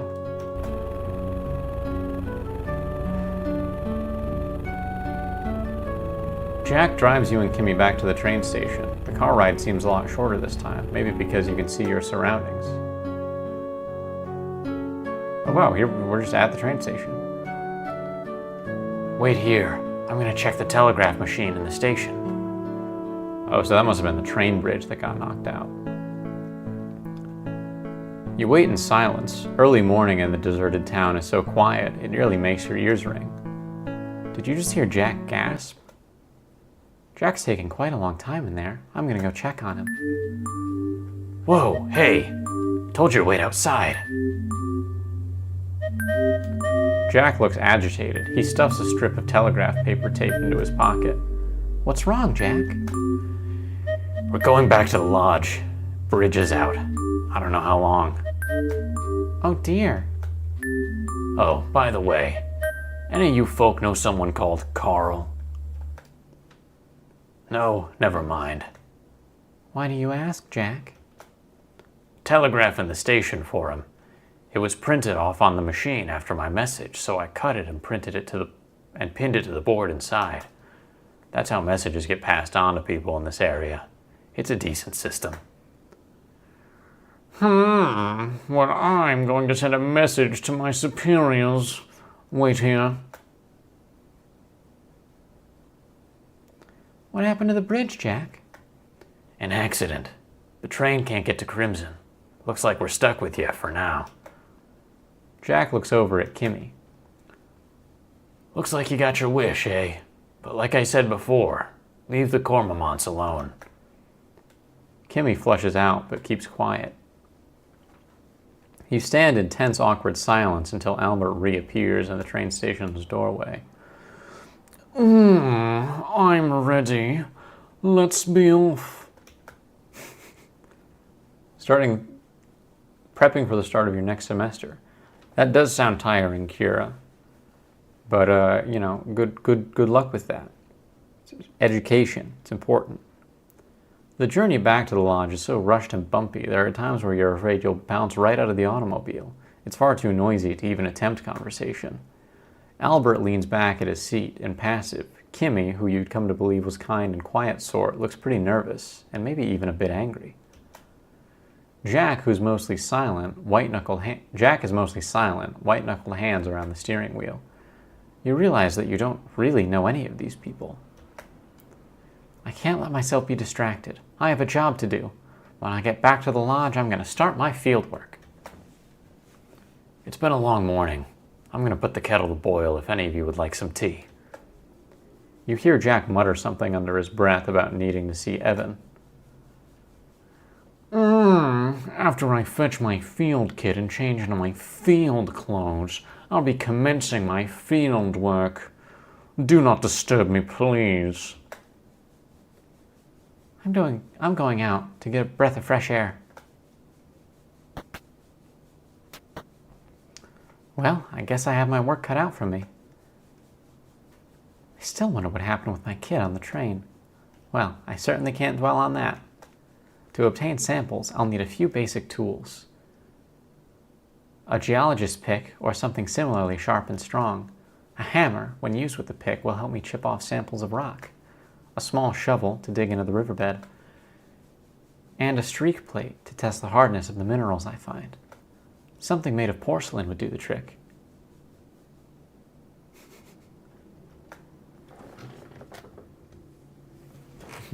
Why does that guy have a dorky emoji voice? Just because of his general disposition. His dialogue was immediately like very pompous and exaggerated, so I thought it would be funny to make him sound like a member of the bourgeoisie.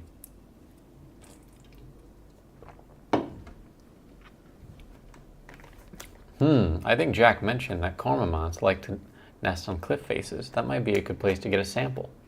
I should also check on Albert's fieldwork. Maybe I can learn a few things. Ooh, I hope I can finally do a bit of digging. Literally. Girl is way too chipper. All right.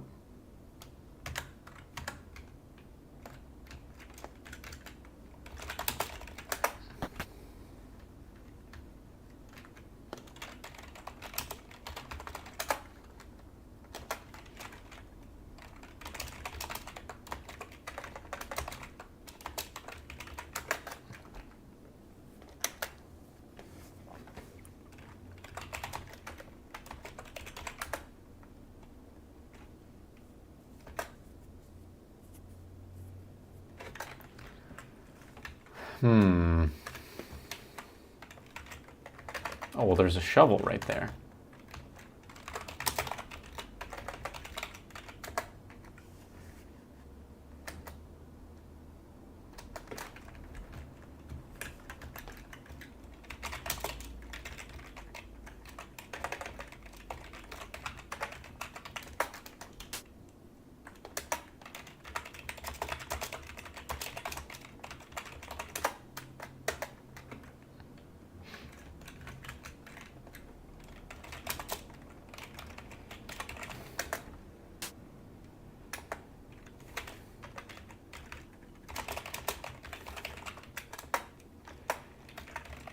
All right, I think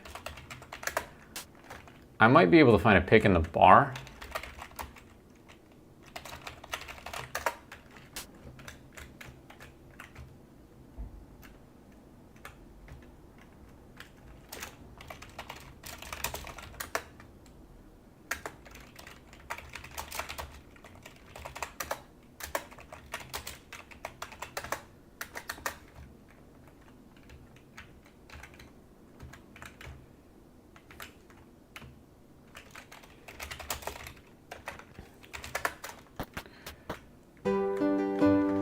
It's so lovely out here. You've never seen such a sight. The lush green land spreads out in all directions, rambling up and down the gentle hills.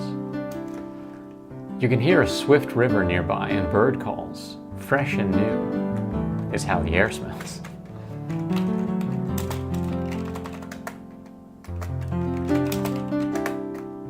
Oh, the cellar door is locked.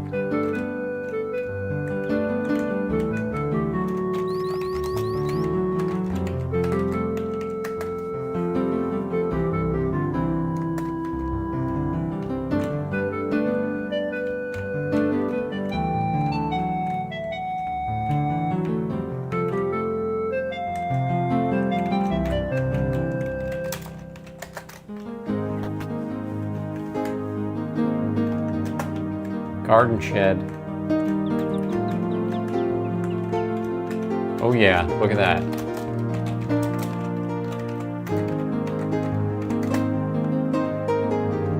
Terrific. Now I can dig the riverbank for specimens. The interior of the shed is clean and well organized. There's a table and stool, and a shelf that holds various garden tending tools. A length of rope hangs from a nail on the wall. Rope sounds handy.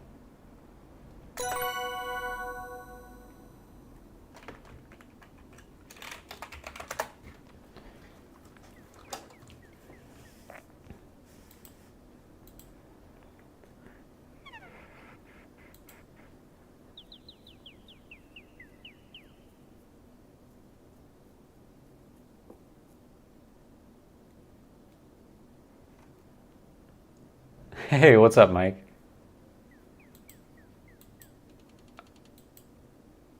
A pick, a hammer, a small shovel, and a streak plate.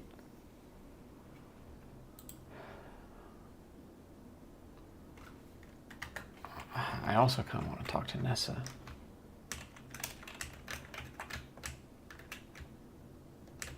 Just trample these plants real quick.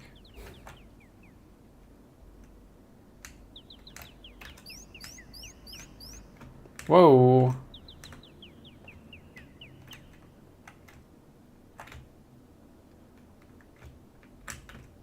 Yo, what's in here?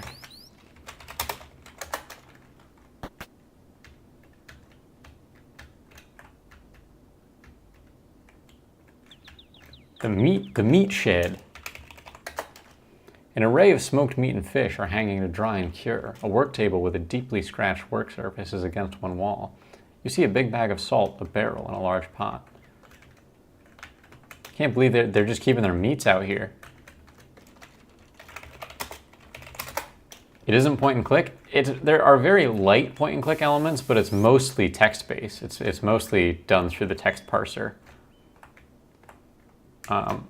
I could point and click to walk, but I'm just using the arrow keys instead.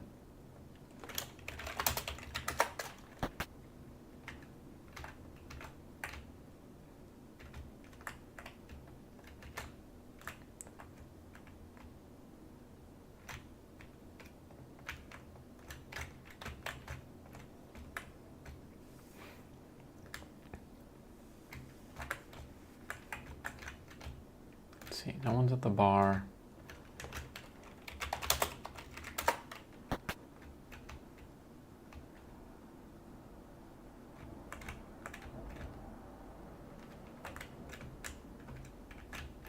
I think in the kitchen I could maybe get a ceramic plate. Oh, here we go.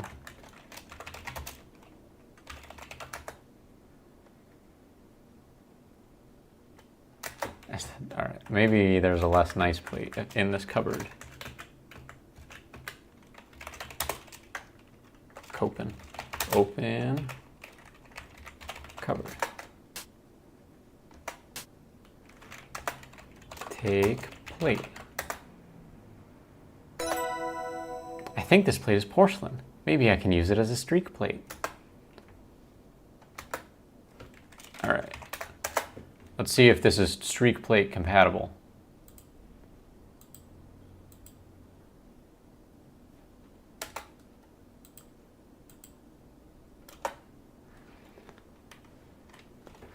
Now that I think of it, the unglazed underside of this porcelain plate would make it a great streak plate. Streak plates are used for ascertaining a mineral's streak color, but any mineral that's harder than a 6.5 or 7 won't make a streak. I can rub samples on the plate to see their color. Whoa, we're using the Mohs hardness scale in this game. Your streak plate has a Mohs hardness of 6.5. Sick! Anything harder than that won't make a streak. Like a diamond? Like a diamond, for instance? Close the cupboard so no one knows I stole a plate.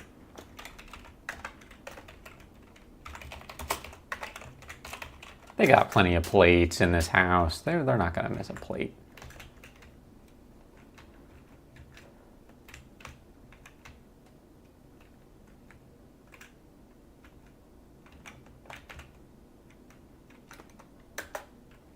Whoop. With the help of the drinking glass, you can hear a conversation behind the study door. So, it's a problem. Could things get any worse? Who could have done it? Who would be capable? I don't know. Burn the tape. Tell no one. Keep an eye out. You got it. You wait a little longer, anxious for more details, straining to hear more of the conversation. What could have Jack learned from the telegraph tape? You are so deep in thought that you fail to hear the footsteps approaching the door. Hey, what do you think you're doing loitering outside doorways? Get! Sorry.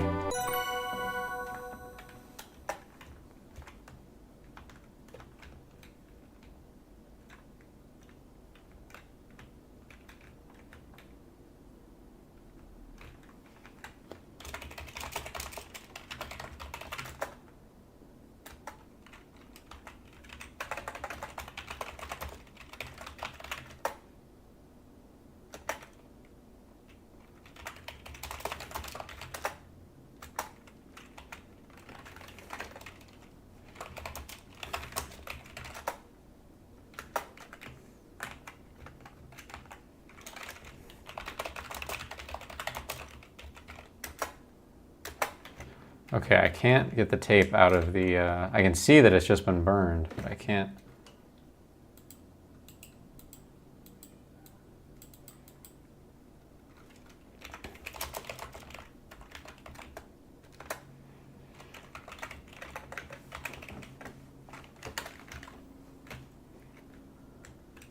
Oh well.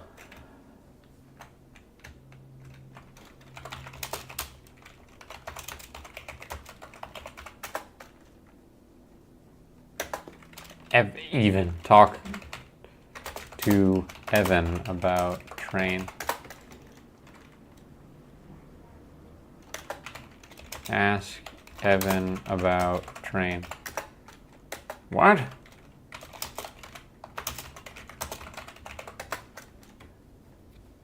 I think she mentioned she was going to run a bath. She likes hot baths even in the summer. Oh well, whatever the lady likes.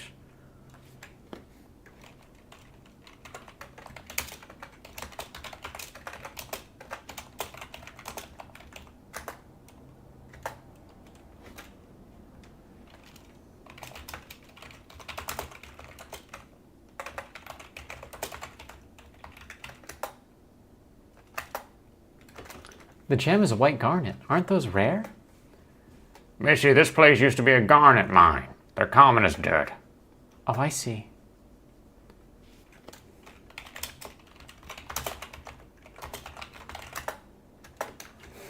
What?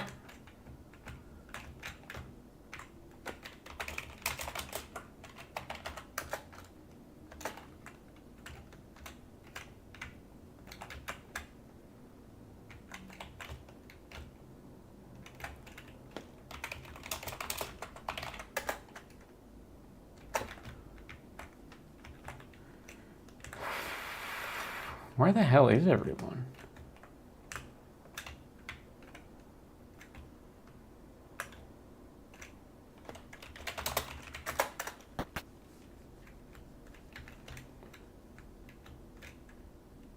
Whoa.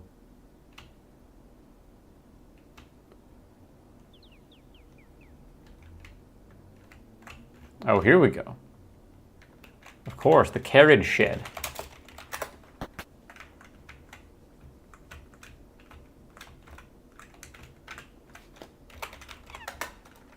It appears that the carriage house was once used as a stable. The stall is empty, but there are some old hay bales being stored on the upper level. North leads to a gazebo east of the lodge, and south eventually leads to the river.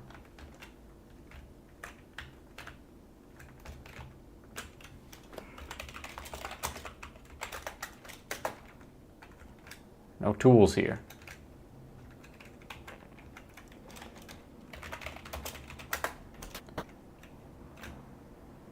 Probably going to wrap up in about a half hour, just so everyone knows. I would have streamed longer, but I got a late start. Had to run some errands. Was stuck at the hardware store. They were mixing some paint for me, and it took them, I guess it was a weird color. They were like, this is a weird color. We've got to call our guy. I was like, okay, that's fine. I can't promise this color is going to come out the way you want it to. I was like, I'm not married to that color. I can pick a different one. He's like, no, let me just call the guy. All right, man.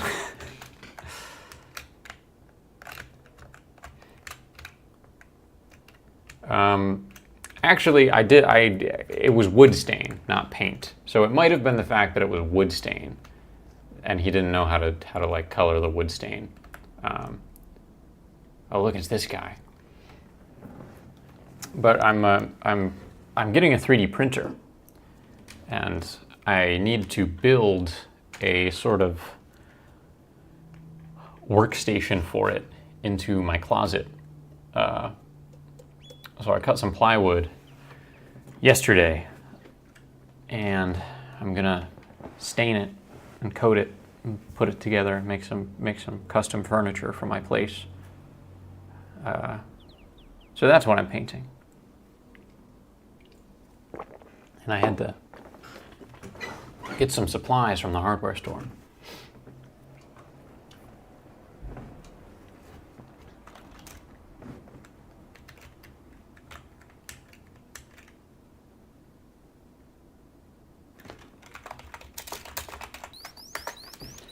Good morning, Mr. Respa. How are you today? I'm very busy, miss. Maple. Miss Maple, I'm very busy, as you can see. The fieldwork must be comprehensively performed.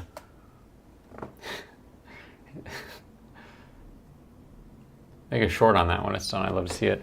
I was thinking about recording it for a commentary video, like I did the Fallout with the Fallout show. I might just run the camera and record some of the process. Well, maybe that boulder isn't a good place to start. It looks to be a glacial erratic and... Excuse me, young lady.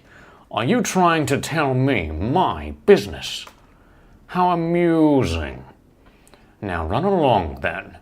Maybe you can help Jack in the kitchen.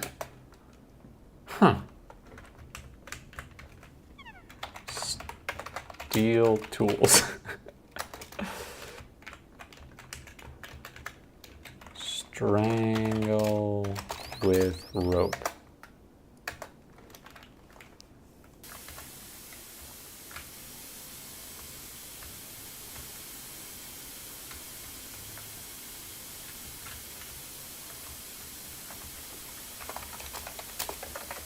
Looks like Kimmy found her birds.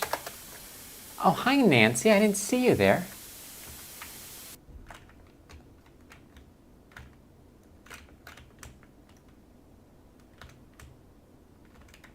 Whoa, boathouse. What the crap?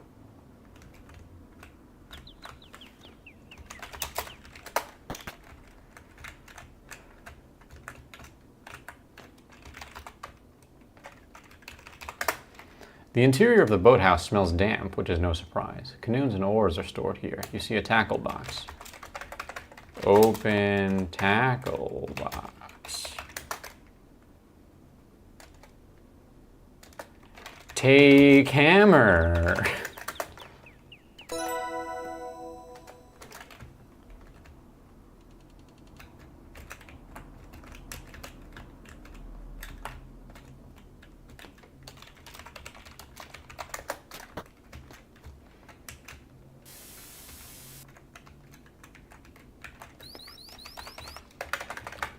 Hit with hammer. Ah, dang it.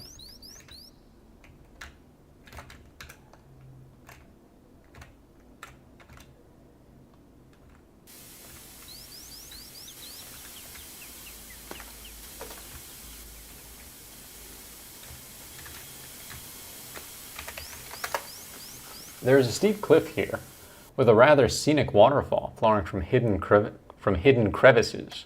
The cliff face hosts a thriving colony of what you assume are double-crested cormorants. They clearly enjoy nesting here. You can see the boathouse east of here, and the faintest indication of the carriage house up to the north. Kimmy is here.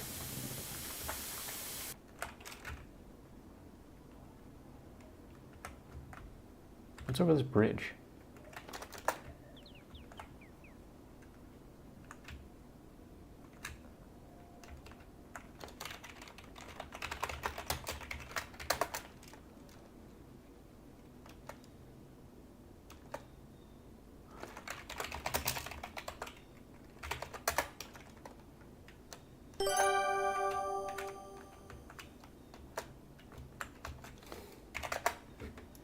A duck call, eh?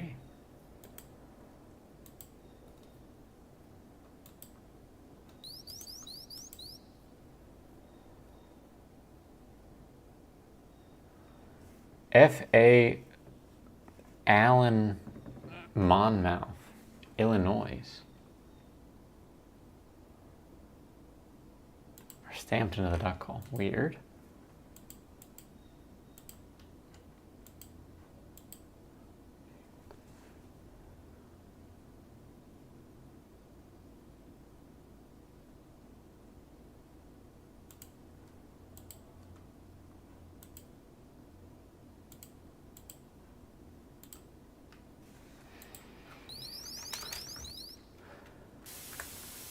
Whoa.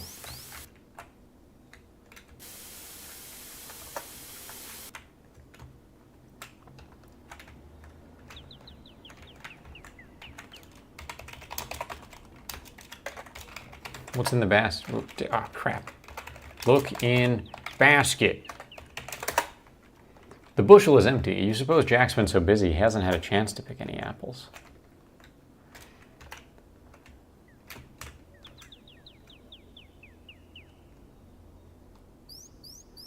All right, I have an idea.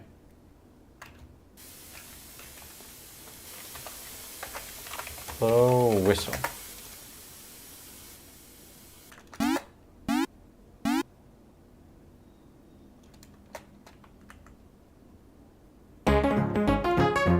A duck? Where?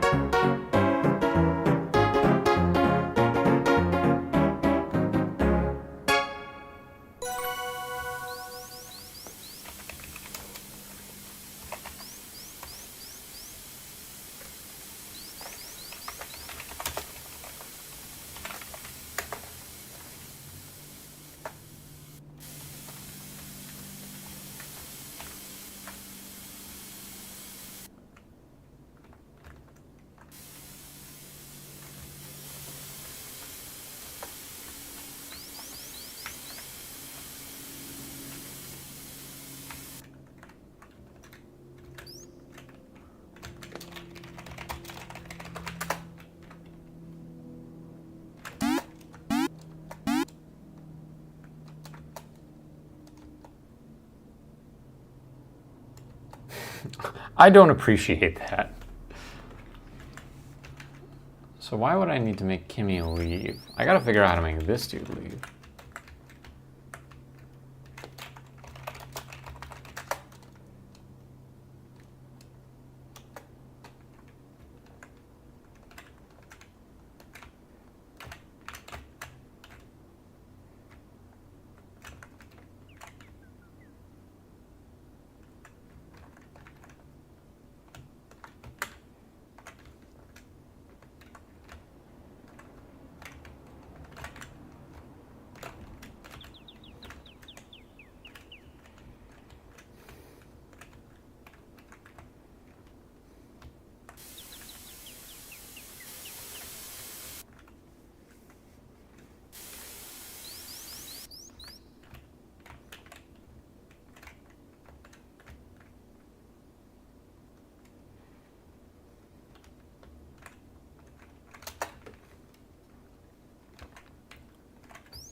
Where the hell did Jack go?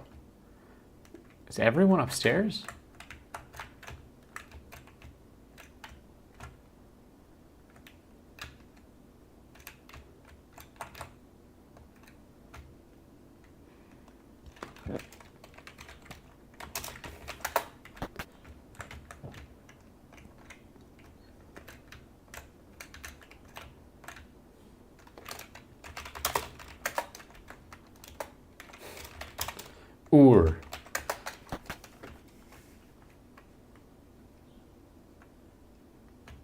Nothing in here.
Where the heck is everybody?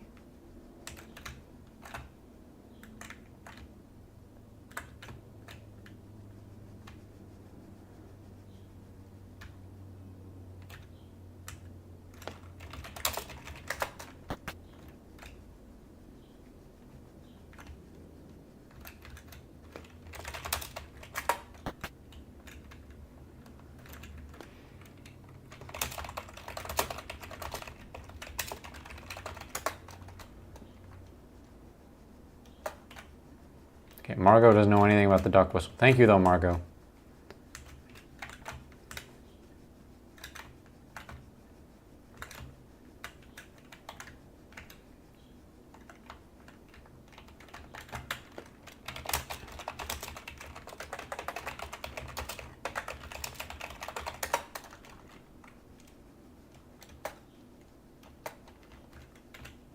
That's my dad's old duck whistle.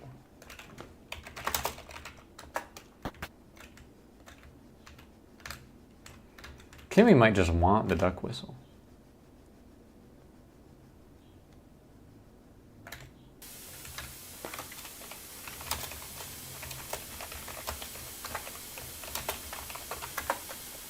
That looks like a duck call. Blowing it will attract ducks and waterfowl, but most bird watchers, me included, frown on luring birds with calls or food. We prefer to find birds in their natural state.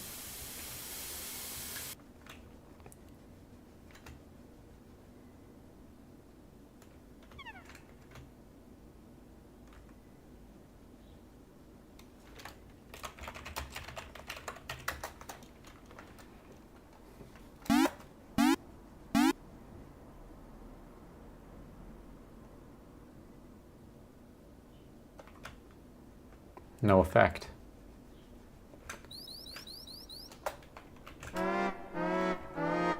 Whoa!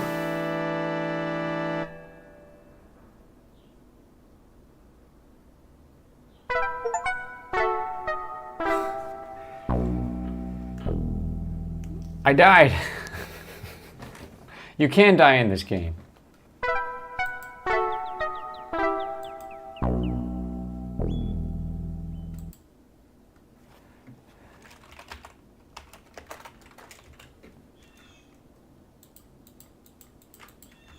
Oh wow, I've seriously lost some progress actually.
Roger Wilco approves.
Yes, please don't touch anything.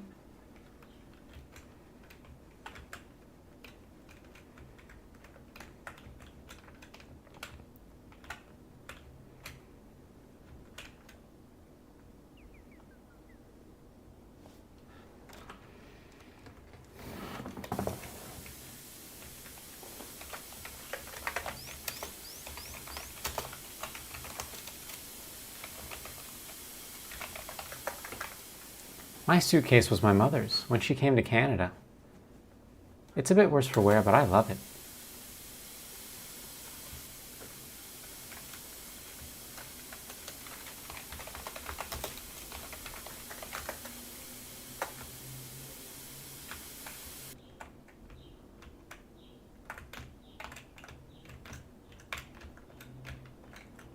I gotta find a way to distract this clown.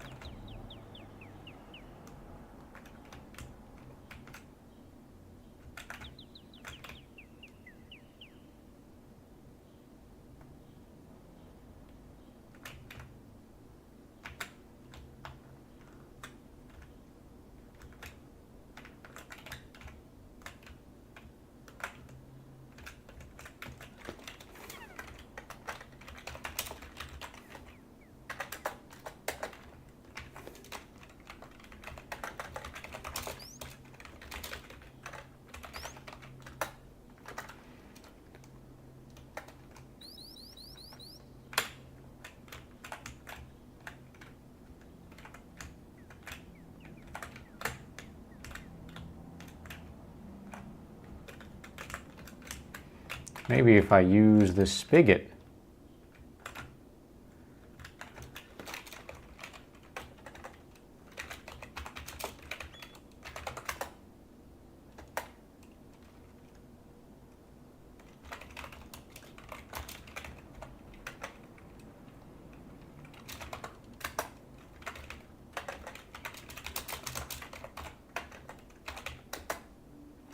Blue water pump probably comes in handy for watering the vegetable patch and refilling the bird bath.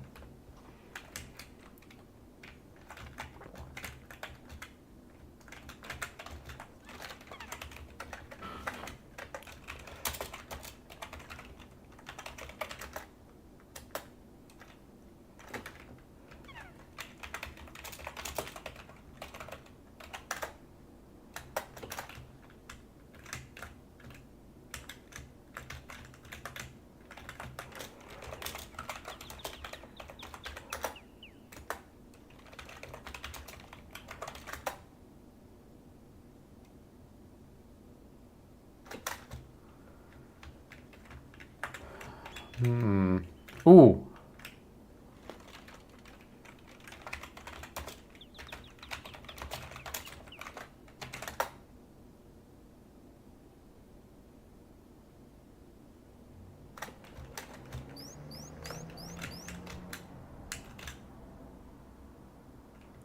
Maybe if I give that guy a glass of water. You know? It's like what they say about catching flies with honey or with sugar instead of vinegar. But apple cider vinegar does work really well for catching flies, so maybe.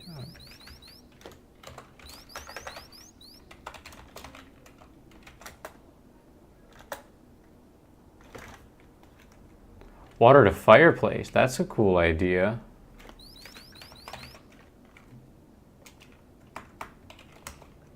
What's this guy's name? Whatever. No, thank you. Water to fireplace is a cool idea.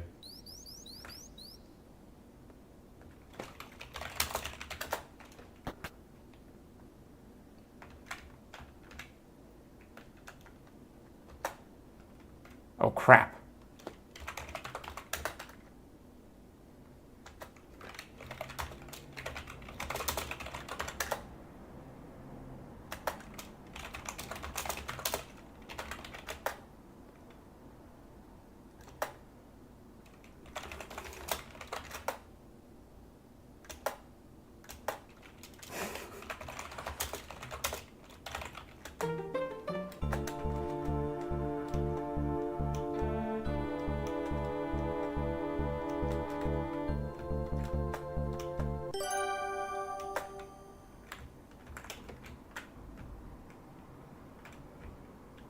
Oh.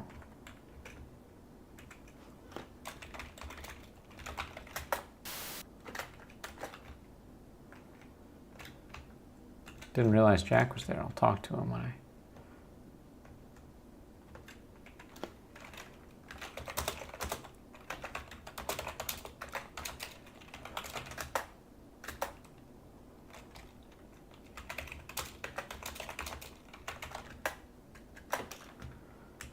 Yeah, I don't think that...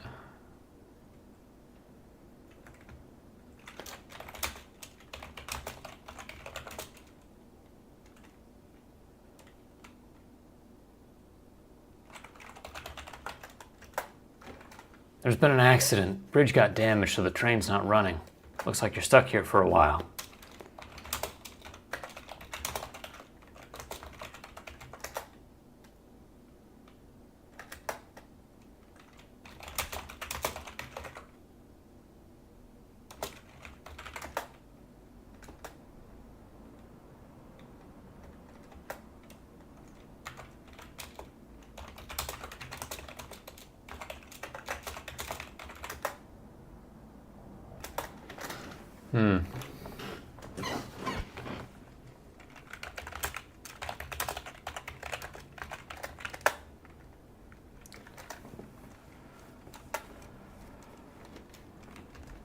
Nessa's got a jewelry box in her room.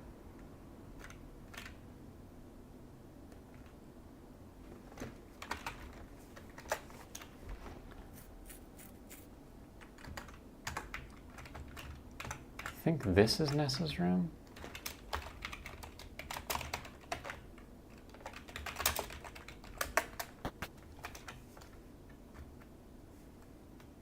Oh, there's the jewelry box.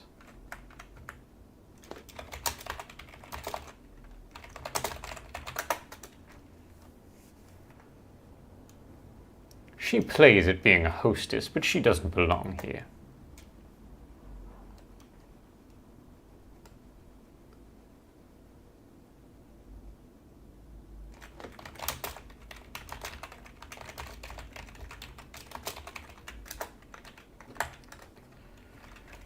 Come on, ask Nessa about...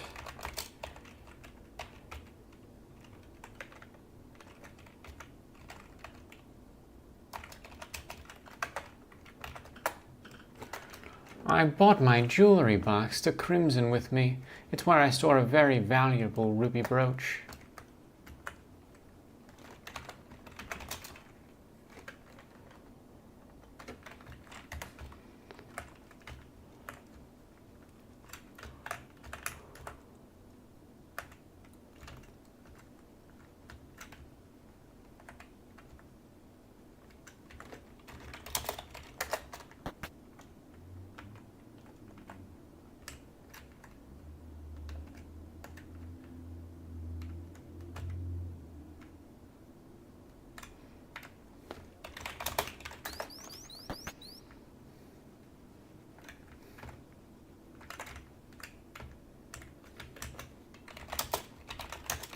Ask Jack about birds.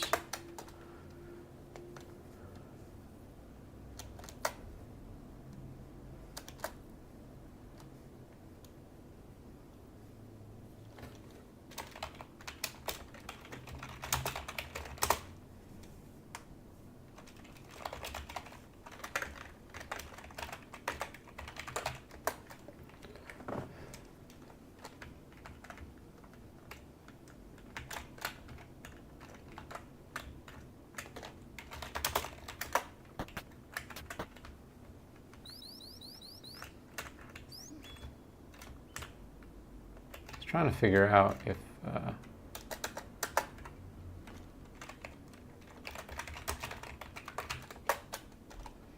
maybe this would be the spot for ducks.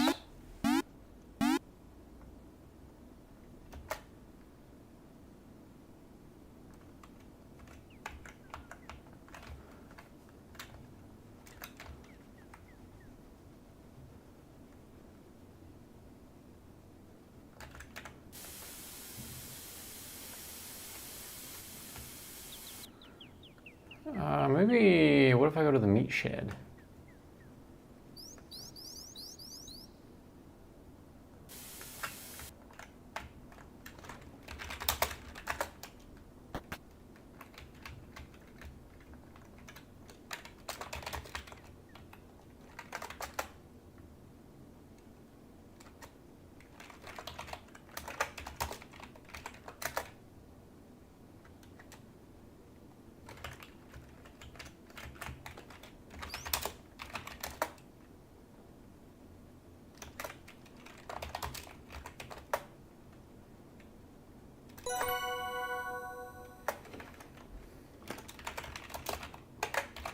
Alright, I've got rock salt. Oh crap, I have an idea. I have an idea.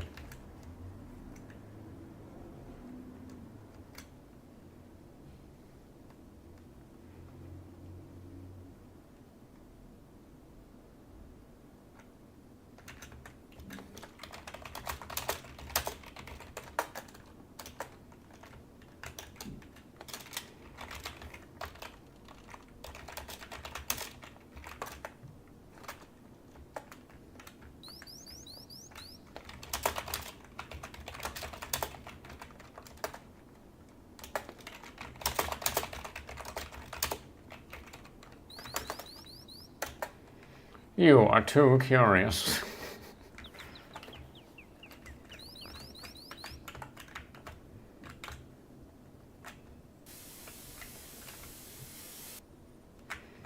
Maybe I'll take tea. What if I give him tea?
All right, I've got almonds.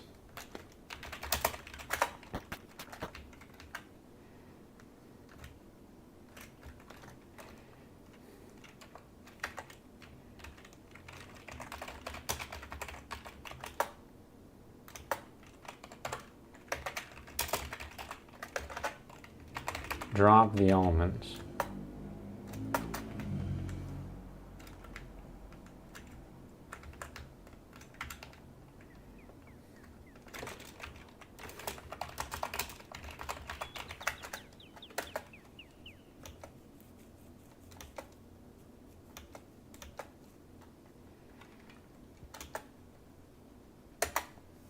Yes, of course I had to give him almonds. Never stop believing in yourself.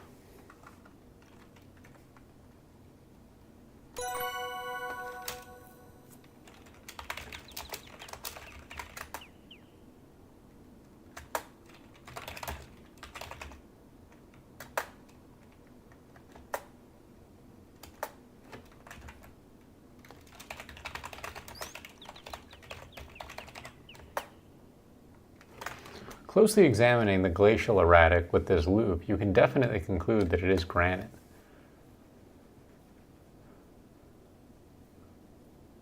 The glacial erratic has a phaneritic texture. That means the crystals that make up this boulder can be seen by the naked eye. This particular specimen is composed of mostly quartz and some feldspar, which is typical.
Test hardness of boulder.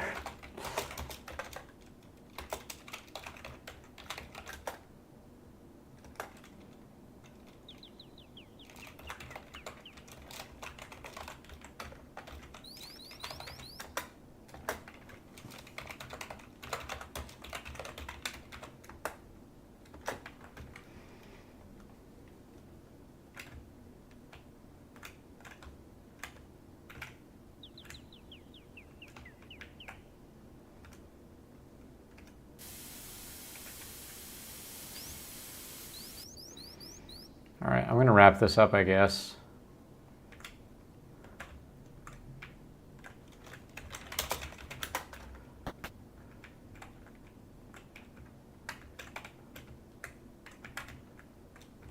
You swim in the boat, like ride in the boat? Maybe. I'll try that tomorrow.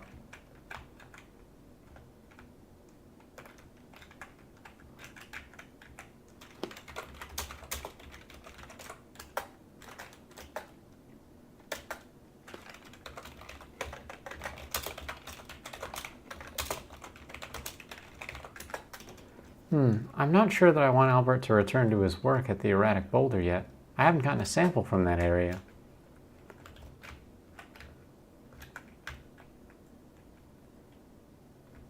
Need to figure out where to get a little pickaxe.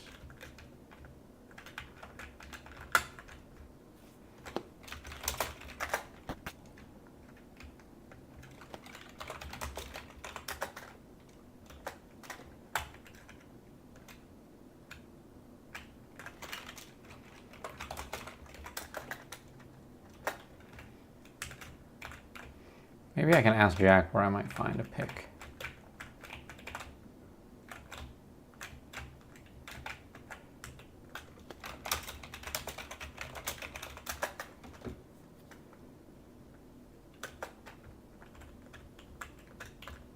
Ooh, I bet he left it in Margot's room. Wait, hold on.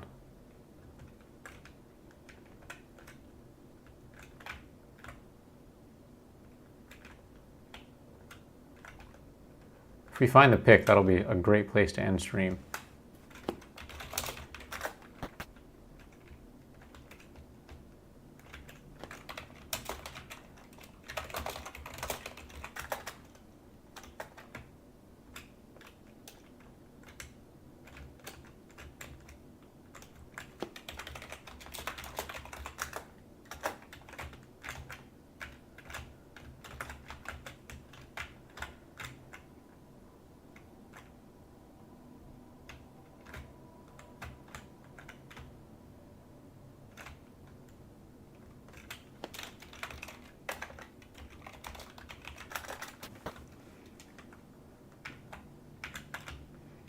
I've already kind of looked in the bar for it.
All right. I don't think we'll find the pick, but it's fine. You can think about it.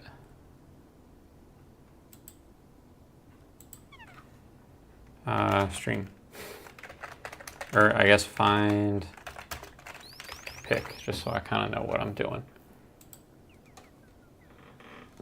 All right, gang. Hey, thanks everyone for watching. Sorry it was kind of a shorter stream today. It should be a normal stream tomorrow. But this is pretty cool. I think this game's pretty cool. I'm having a nice time, and I hope you are too. So until I can stream again, bye for now. I hope you have a nice day as well. I hope everyone has a nice day. We'll catch you next time.